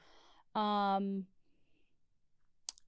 no, I'm not gonna do any training, and I haven't, and I don't know what happens now as he goes from 3 to 7. Like, I know that can be really hard because now they're more like they flip around at night, and like they're moving all over the place because he ends up all over the bed now, so that gets annoying. Is he falling off the bed? No, we have a low profile bed too, and his own bed, when I try, it's on the floor, so we'll try. I think he'll see the bed and he'll be excited, but I don't think he's gonna sleep in it like anytime soon. We'll try to do naps there. I've been very like no training, no nothing, kind of no nap schedule. No nap schedule. Oh, we were doing like, this we whole, just like, abandoned this nap schedule. Like, honestly, it So was much better. especially over the holidays. It's like, oh, she needs a nap. It's like, okay, well, like, what are we doing here? It's not our nature, but I think we fell into it because everyone was saying like, oh, she'd be much better if you just like followed the wake window and put her to sleep here. And especially when we do have help from our moms or something, it's like, it's nice to be able to say she normally naps around this time because people are looking for like, what's the routine here? But I just don't think we're routine enough. And it's like, I had a hard time. I didn't want to be locked into a routine of like, I really wanted my life to not, my life to not change as much as it could, meaning I wanted some flexibility. Like, if I would go out with the baby a lot, and he'd nap on the go, or he'd nap in the car. He's a really good car napper, which has caught up to me now, where he won't really nap, or it takes me an hour and a half to get him to nap on the weekends. And sometimes I'll go drive around to do that. So yeah, that's probably where my dad saw you. Oh, did your dad see it? Yeah, my dad last week. Does you remember what car? What was I doing? Where was I? No, I don't know. Oh, so weird. My dad was like, I'm pretty sure Lauren Tarrant is back in Canada. No way. And then I was like, oh, great. She'd be great on the show. Is that how this happened? Yeah. That's how this happened. No way. Thanks, Bob. Appreciate it. Yeah, Bob No saw me. way, Bob. Eamon DM'd me, goes, my dad saw you. Are you here? And I was like, I moved back, actually. I'm not just visiting. Wow. I heard this thing about you donating your eggs to a friend. Did this happen? Yeah. Is there a baby? No, Oh. actually, we had 3 embryos, and they just tried the last one at the end of November. And it didn't stick with the surrogate. So the surrogate had all 3 put in, and none worked. So I will not have a step-sister brother for my son. And I think my friends are going to try egg donation from a bank. Okay. They'll get younger eggs. You know, Does it's that hard. affect the embryo, like, and the transfer and stuff? Or I feel like if you get an I embryo, feel like there's a lot of BS stuff that likes to blame the women for being old, when in fact, I also think sperm quality is a big thing. And actually, I saw a TikTok the other day from a doctor that said 90%. Maybe you should keep doing TikTok. You actually remember them. That's 90% or something of failed pregnancies is because of the sperm quality. I saw a doctor saying this. Well, and everyone likes to say it's the age of the eggs. Yeah. Quick to blame the women. Of the friends I have who have been through fertility, it's always the men. It's always the men. So, you know, I do think women just innately carry the blame, carry the shame. Of course. It's like, yeah. Yeah, I think that's really built into like a lot of stuff. So I don't, people need to know that it's the sperm. So I don't know. We'll see. It's not my thing now. Yeah. How did that feel, though? The idea that perhaps you could have like another kid out there? Would you? I was excited about it. I mean, Yeah. okay, so, and I don't know if I talked about this on that other podcast that was more mom focused, but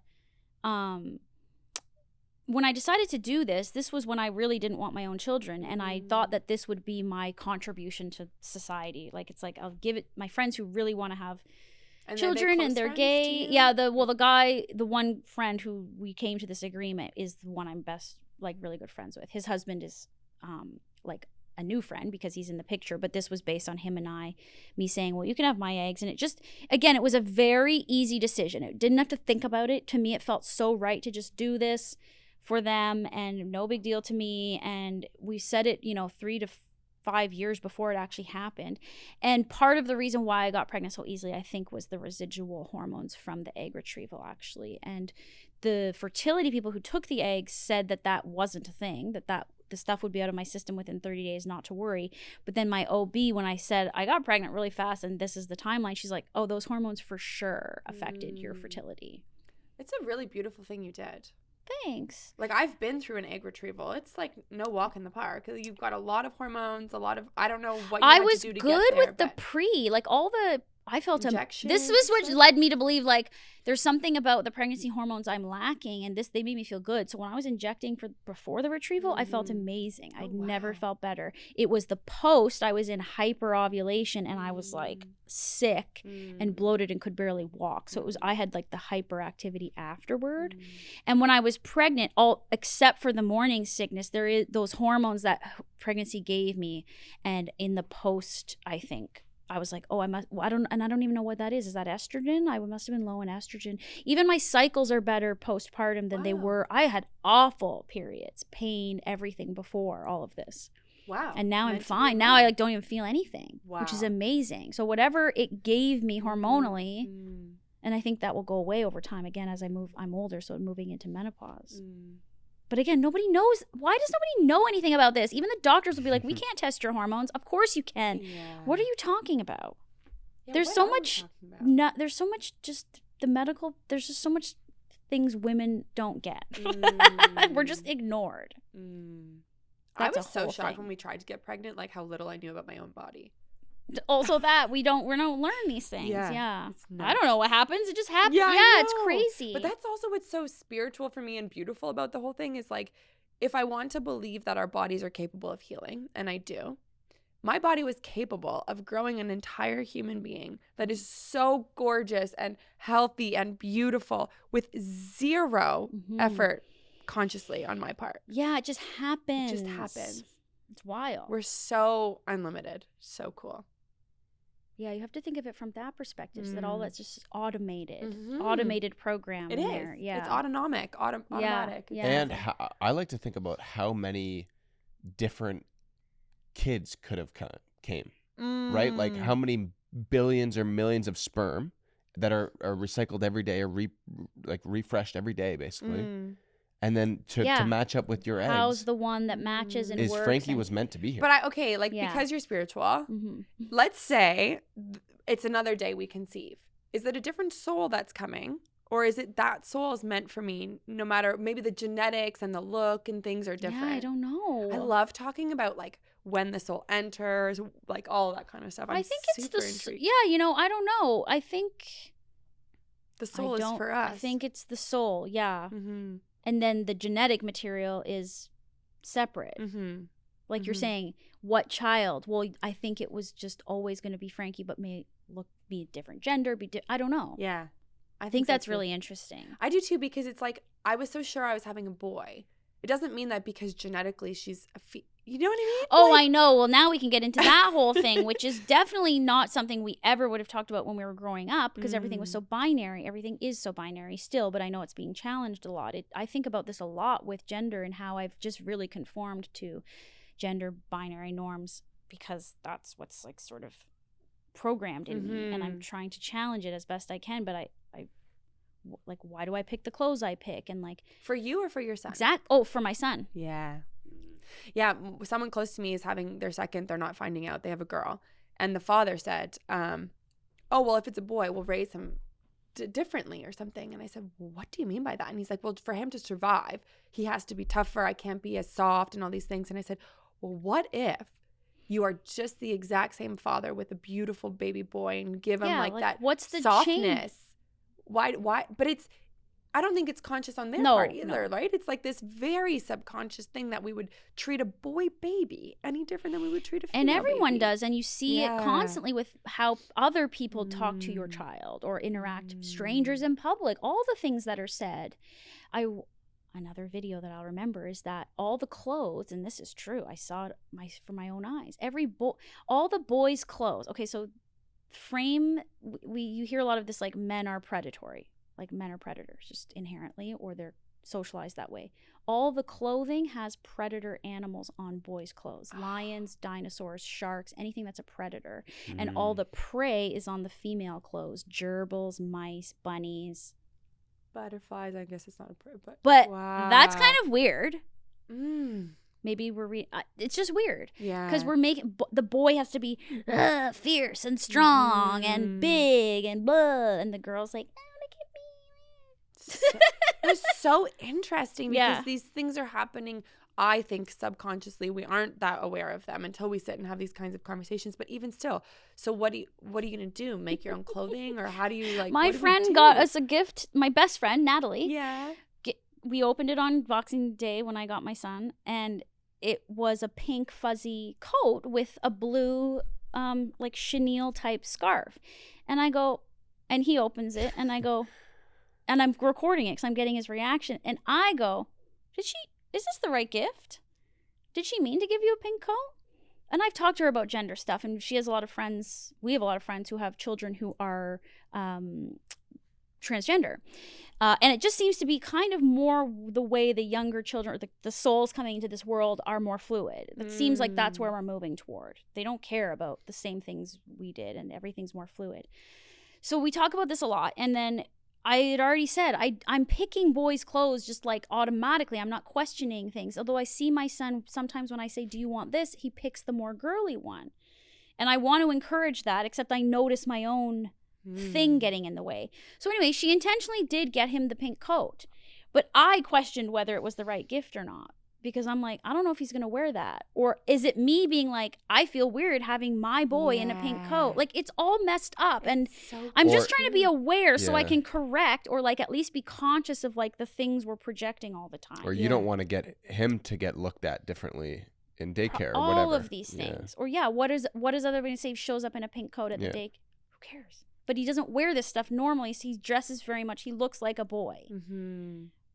So are you keeping the pink coat? Yeah, I'm keeping it, and I will. Has he worn it? But no, not yet, because it's not. He's having to wear the like more puffy coat because it's been so cold. So on a day, I want to be like, let him choose. Yeah, choose. Because I do try now. Do you want to wear this one or this one? So now I want to be like, this one or this. Like, let him choose. I don't care if he wears it. I really don't. but I am ashamed that I even questioned the gift. Well, like, don't be ashamed. That's well, so or not, beautiful maybe and honest and real because we were all raised. We were just in raised that- this yeah. way. It's such a cute coat. He'll look so cute in Aww. it. But Your I'll let friend it is up cool. to him if he wants to wear Well, it. we have a friend who was just visiting with us who loves putting like hair clips in and all Mm-hmm. these things. And his dad is very much not on board with this. I think it's a discomfort. I don't know that I wouldn't even put the word in his mouth that he's unless he told you he was uncomfortable. But Yeah, it's like The dad's your friend and this is their Yes. child. yeah. It's just He's sort a of real manly man, and Yeah. and like that's- Frankie has bows and things we put in Yeah. her hair, and he wanted to Yeah. put them all in. It's like, So yeah. but great. I also don't have the son because I'm like, let him do it, But I can already see that then I would be, oh, what would my dad think of this? And like my Well, we painted his nails because I didn't know. I almost never have my nails painted. And so this was in LA, and I have a bag, like a cosmetic bag, where I take the nail clippers out that I clip his nails with. So when I did that, he grabbed the bag and then looked at the nail polish, and he said, want it. And I'd never have my nails painted, but the women at the daycare do. They always have like nice nails and stuff. So I think that's maybe where he got the idea, but he wanted me to paint them. So I painted them, and for me, it was fun. And of course, there's like things you do that are feminine that you're like, oh, this is so fun. And you wonder, it's the same thought of like, whose idea, where does this originate from? Is it the child who is inherently wanting certain things? Because why does my child like cars? Because his dad made him like cars. He did. He bought him cars, and he's into cars. But like, does he naturally want the cars, or has he been conditioned to want the cars? So I want to play with that idea. Like, he asked for the nail polish. I don't know why. Not because I told him I wanted to put nail polish on him and treat him like a girl. Again, why is nail polish a girl thing? It doesn't matter. So we painted his nails. I thought it was so cute. I loved it. And he keeps wanting them now. But I was concerned of like what his dad was gonna say. I made sure I took a picture and I put it on the family album so the whole family could see. Even my mom was like, well, why'd you do that? What color? Oh, just all different colors, because I only had like 4 shades in the cosmetic bag. There was like orange, pink, light pink, red. love it. Eamon paints his nails all the time. Yeah, but it's like, again, it's just having to like, I know. for it to even be a conversation. Of course it is, because we weren't brought up this way and the world is changing. But I just I'd rather just address that in the moment and be chill. Of course, I'm chill about it. But I just wonder how it's all going to play out, or how it's all going to influence the gender of a child, or like how they identify. And like, these are things they're not going to be thinking about. We're going to be thinking about them because we're the ones challenging our own thing. Just the same way that like our parents were so challenged by someone coming out of the closet as gay, right? Like it was this big thing, and I had a cousin who's like nobody knew for so. It's like they were just challenging, and now we're being challenged. It's different on a different topic and a different further down the spectrum of things, but. I just think it's interesting. I mean, it's just the interest of like, who's this person going to be? And because the curiosity to let them hopefully show us who they are, right? But look, show, yeah, that's what it is. They are showing us who they are, and we just have to go along with it. Because like you're saying, the soul, it's already kind of laid out. And then you do mold them in a certain way. Yes. And I don't want to, but. Yes, yeah. I have a question. I know your father passed away. Yeah. In 2023? Yeah. We've felt more connected to a good friend of ours who's passed away now than ever. Do you have any kind of connection with him, or are you open to receiving messages? Or I'm definitely open. I've not sought it out. Like, I've not intentionally sat and then tried to have conversations. There's sort of a presence in that I feel like a lot of the time when I look at my son, there are glimpses of my dad. Like, he has these ears that stick out, which are fully my dad's. And there's a smile he does that looks like my dad. So there's like this appreciation for my dad now that he's passed, because it's like, yes, that's his DNA. I have his DNA, and the DNA is there. So I think it's cute and nice and a way to appreciate my dad. But no, the honest truth is that was some relief in him passing. There was some relief for me in him not being physically on the earth. you guys had a complicated relationship. Complicated, yeah, like fine from the outside, like nothing super, super big. But his energy was challenging for me, and we weren't close really. And there was definitely again, this is generational stuff, I'm sure, on my dad's side, and I'm always curious about it, and I don't know where it comes from. It comes from 7 generations ago, but definitely like emotional repression and not vulnerableness and a lot of anger and rage, and I think sort of maybe hidden stuff. I don't know, but I won't really ever know. And yes, I could speak to the spirit and find out. I don't know if I want to. Yeah, it's just complicated. So I think for me, actually, I feel more relief, which guilt is my problem, but I have guilt for saying that. Because there's a way. My problem too, sister. It's a big one. It's a big female one, I think. How did you work on it? I work on actively changing it every day. Like it's a lot of energy towards like the change. It's a lot for sure. Which I think when we talk about my crisis is why it's such a gift, because to put that kind of energy into myself, especially when you become a new mom and you've got all this other stuff going on, is like without the crisis, I don't know that I would have gone as deep with it all, right? Yeah. Like, such a gift. Such a gift, because guilt is just such a negative, low vibrational I hate emotion. guilt, but I do. That is the big one that I kind of have. And a lot of people when I talk about this say, but that's normal. And I said, well, why have we normalized feeling so shitty? Like mom guilt is so normal. Oh, one of my girlfriends was telling me, like, to my face as I'm saying I'm working through this. She's like, it just means we are great moms, that we feel guilt. And I said, it's this like martyr thing. I'm like, we can be great moms and feel zero guilt. Right. Yeah. It's so hard to achieve because we are almost rewarded for feeling that way. That's yes. And that's like so much of this is just passed down and becomes this normal that we live in, but it's so dysfunctional. What would, like, 10 years ago, we're in your apartment in Toronto, you're lighting the Palo Santo, you're like, yeah, I just manifested all this shit. What would she be saying to, like, you here right now? Oh, God. I mean, maybe you don't remember that day as much as I do. I don't. But I love, and I want, is it on camera? If I go watch it? Oh. Is this when I was in the van? When I came to the van? No, we came to you your cooked in the apartment van in once. Toronto, and you had, like, You came to my place in Toronto? did you have a meditation room? Yeah, you did. You came there to the house on Lansdowne? Yeah. Oh, yes, I had a room. Yeah. We were in that room. Oh, my God. In a very cool room. Wow. Well, then I really don't remember. I just remember the van time. Yeah, we did that too. Shoot. Okay. Isn't it funny how our strongest memories are the ones that we've recorded? In some way, it's like, is that my memory? Or is it because I've, like, seen it again? Or that's mostly my memories are from photographs from childhood. It's like, it's not a real memory. It's just a photo of the thing that I remember. So 10 years ago, what would she be saying to me now? I don't know.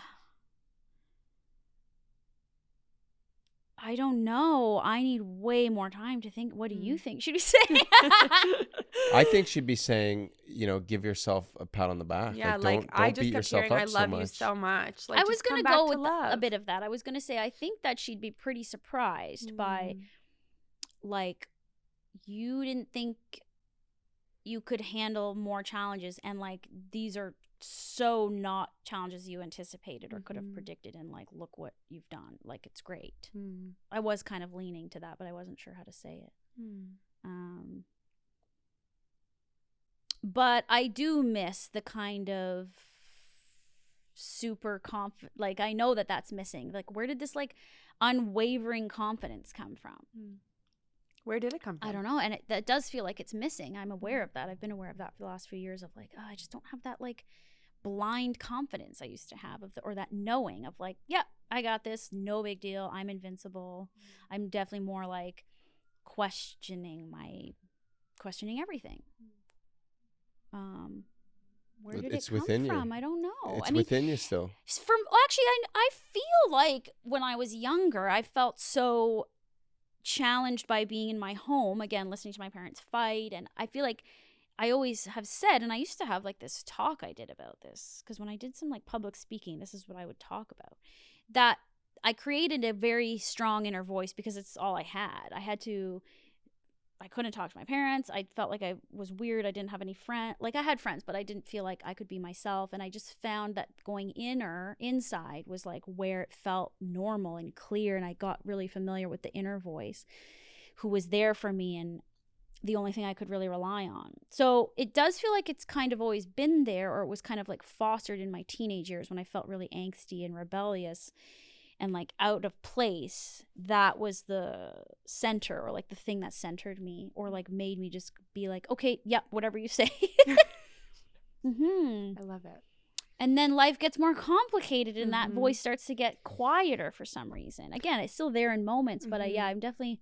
Well, I think we're like conditioned out of listening to it, right? Like I look at Frankie sometimes and I'm like, I don't know what it is that's going on in your inner voice, but I want to foster that. Like it's my goal as her mom to allow her. And I don't want to be like the stage mom for spirituality. Yeah. Keep going and like get in there and meditate. But I want to foster like anything that she is drawn to or feeling, because it's like, yeah, I just have these moments that I had as a child of knowingness or clarity, or like the teachers all saying, you're going to be a teacher one day, and me being like, no, I'm not. And I don't know what it is, but it's way bigger than what you're telling me it's going to be, you know, and like having that moment, knowing it, and then like taking those steps. But it's kind of, again, all this training away from it. And what would have happened in that moment if someone was like, wow, cool inner voice telling you something, like listen to that more, you know? Yeah. I don't know. I think that's all you have to say though. Yeah. Is like, maybe obviously she's too young, but when she starts getting more verbal of this, like,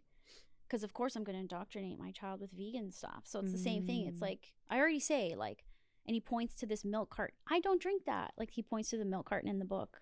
I go, what do you drink? And he goes, soy milk. And I try to now still explain, like, you know, some people do eat these animals you're looking at, the cow and the pig, but like we don't eat them because they're our friends. Like, look how happy they are on the farm. I don't know. I'm trying to do this. But you can do the same thing and say, this voice, you're going to hear a voice. Listen to it. Like, that's all. Like, just, do you hear? I don't know. Yeah. Do you hear a voice? I mean, I think kids see? I think kids see and hear a lot of 100%. stuff that we can't. Yes. So they're perceiving the 99.9% of reality that we aren't in tune with. So trying to like keep them aware of that, like that doesn't have to go away. Yeah, the limitless, the pure joy. Like they're just joy seekers. They just want to have fun. And I think that's such a good reminder for us humans walking around on this rock. Like, life is supposed to be fun. It should be just pure joy. And we allow a lot of anxiety and stress over things that'll never happen. Every time I like end a meditation, I'm like, oh, what, like, why was I so, and sometimes for the first beginning of it, it's like, the stress is so clear. It's like, wait, why are you doing this? You like, you have to do this. You haven't prepped this. You have to, and then by the end, I'm like, wow, look at the energy I was putting on all these things that really actually don't matter. It's a lot of energy, you know? Do you wake up before Frankie to do this? Or do you find time during the day if Eamon takes her, or like, when do you do this? Yeah. So mostly, especially as a newborn, it was like I had to do it first thing in the morning or whatever. Now we have a little more help, and Eamon's really great about like making it my morning practice. Okay. So like last night she was up from like 2 to 4:30. So I wasn't going to get up at 5, you know?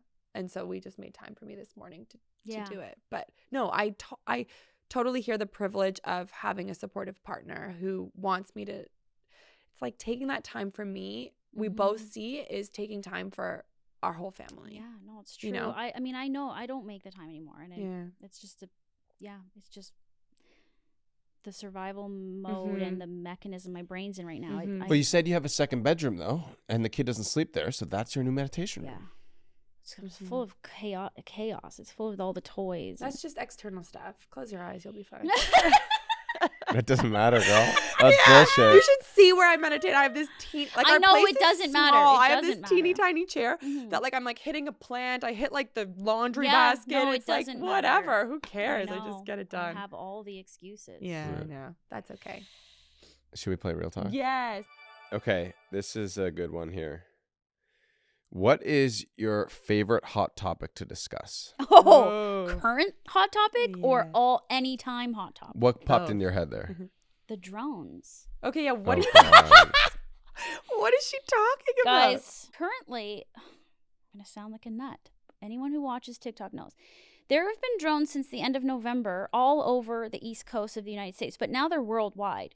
Big car-sized drones and orbs that are doing crazy things in the sky that definitely look like people have footage filming them and oh stuff? yes, tons. Like Lots they of look real like footage. like a camera drone? No, they look like a big spaceship. Oh, cool. Or a car, or like just insane. There's also ones of like really weird shapes, and they start to morph. And there's orbs now. So there's drones, there's orbs, there's plasmoids. How come no one's There's a talking lot about this? because They are something on weird. TikTok. There's something weird going on. Like the government, Yeah. nothing flies into airspace and they don't know what it is. They're Yeah. like, we don't know what this is. Hundreds, thousands of sightings every night, low over houses. One thought is that they are the government's drones and they're surveilling. The other thought is there's some lost radioactive material somewhere and these drones are searching for it because the radiology maps have been spiked in all these sites. Something's going on. We don't know. They're The aliens, media's for not sure. talking. And then there's the UFO talk that's trying to make this seem like this is like maybe aliens are observing us because we're at such a strenuous time of existence with Trump, with the government, with all the wars, Israel, that they're observing and making sure we don't blow ourselves up. Anyway, something's going on, and I'm not sure if it's UFO stuff. I got to get back on TikTok. What do you think? If it's your hot topic, where do you I just like stand? talking about it, Oh, but I I also see. like the reaction of people who are like, what the fuck are you talking Yeah, about? yeah, My yeah, friends yeah. think I'm insane. I was talking about it last night. delulu? Oh, I don't think anything's insane. They're like, it's not real. I'm like, it is. Like, I don't know how to tell you that it is real. These Yeah, aren't the like, government has these aren't admitted that fakes. there's aliens already. Yes, many the government's times. admitted that there's aliens already. Yeah. So now it's like, oh, now they're here. And then the other thought from UFO Talk, I watch like, do you know Bashar? It's like Abraham, but like another channeler. He said that the event's happening. He already said it's happening. A lot of people have predicted that the event, First Contact, is happening this year, 2025 to 2026. And that this is like prep. This is like, let's get the people used to seeing us before we do the big mothership reveal, like Cool. Independence Day. This is one other theory. I don't know. I don't know what I believe. Yeah. But what bothers me is that something's going on and it's being covered up and it's being kept in secrecy. This is the issue. Don't believe what the So government do you says. believe this connects with being tapped in or alignment? Interesting. I don't Because know. I do. I think that there's going to be a real moment, and then it's going to be like, are you Are you in or you out? spiritually in or out? Yeah, that's that. That's Are you the a high frequency individual yes, or low? and I know about that kind of conversation and movement in the spiritual wellness community, saying like that, and they've been saying it for a decade. Let's be real, that Yeah. like the vibrations are testing you to like either pick the high or the low. Yeah. I think that's also valid and perhaps real, but I always like, I'm like a big girl. I'm like, I want the big thing to be very clear, not this like slow, drawn out, like hinting and. Eamon's like that too. No patience. Like the idea that the vibrations are separating society. This has been a conversation for 10 years or more than when I've been tapped into the community and the conversation. But I'm like, it just feels like that's not what's happening because it's been stretched out over so long. It's like, what are those events that are making that distinction? Yeah, the election. Yeah, the wars. I don't know, but I don't know. So I like talking about that right now. That's fun. I like What that about too. of weird. all time? Because you said you Yeah, had- hot topic of all time.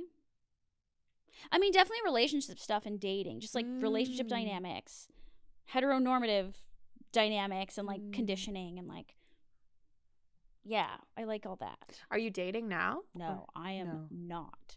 So No. I tried doing all the apps and stuff like 7 months after we broke up. So I had a little bit of like a dating era.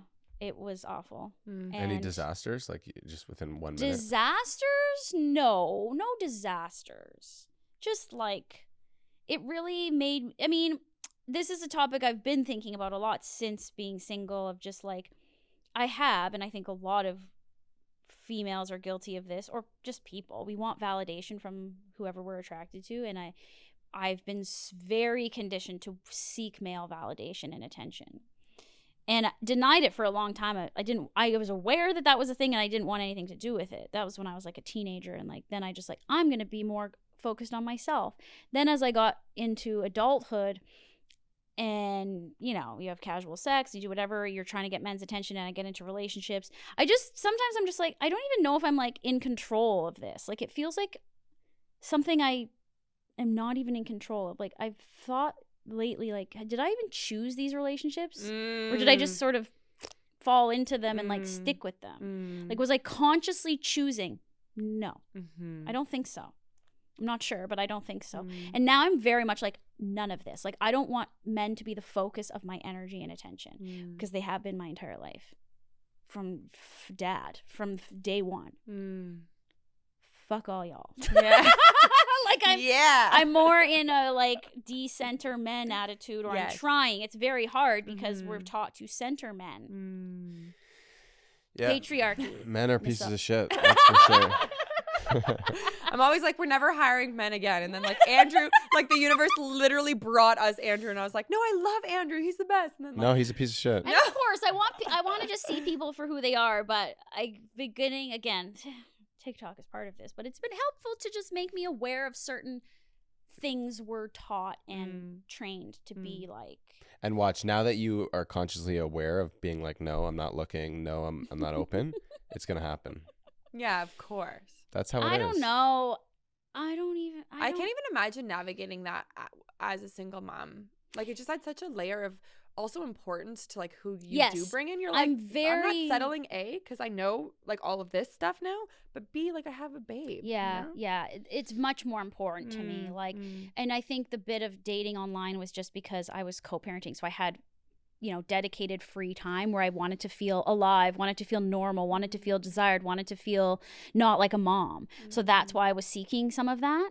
And now I'm just like, you don't need, like, I really would rather have a better relationship with myself. Like, all these things all of these things that I'm toying with, like all of this darkness we're talking about, and all these thoughts and questions I have about my own self. And it's like, I would rather figure all that out right now. And I can't do that with someone else in the picture who really, for the most part, I don't have confidence that any man is going to understand this.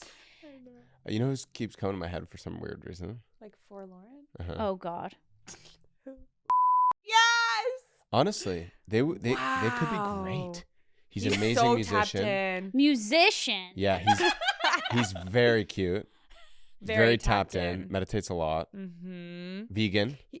He actually broke up with his last partner because she wasn't making space for him, like his meditation practice. She was just like, why are you like pushing me away from this? That's interesting. I mean, if I were to be with anybody, I really want it to be kind of separate, though. Like, I really don't want to become enmeshed with someone anymore. I think he's down with that. You know what I mean? He's like, definitely down with that. Like, he wants to like live in our own places. Oh, he'd be down. I don't want to cohabitate anymore. Like, I have a lot of rules now. He lives out west, so that would be perfect. That's perfect. Yeah. Honestly, what made you think of him? I don't know. Well, it's He funny just 'cause popped when in he my Look how head. I'm like, no, this is not good. As soon as you said that, I didn't even like, think we were going here. No one I could have potentially thought of, and then immediately I was like, exactly who you're talking about. Yeah. From How's last Stevie? Oh, she's so good. Is she coming to Toronto? She's here. She came with the dad a bit after. Oh, so you're co-parenting Stevie too? We have to share the dog. So Oh. we got Stevie right around when I conceived my son. It just was like family, like it was weird.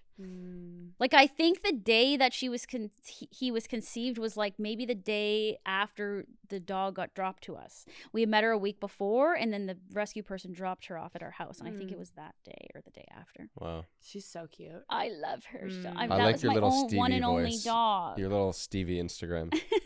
I had another question. It's the flip side of this. Oh, because it's like yeah. Yeah, I'm just. What was the first question? Oh, about the hot topic.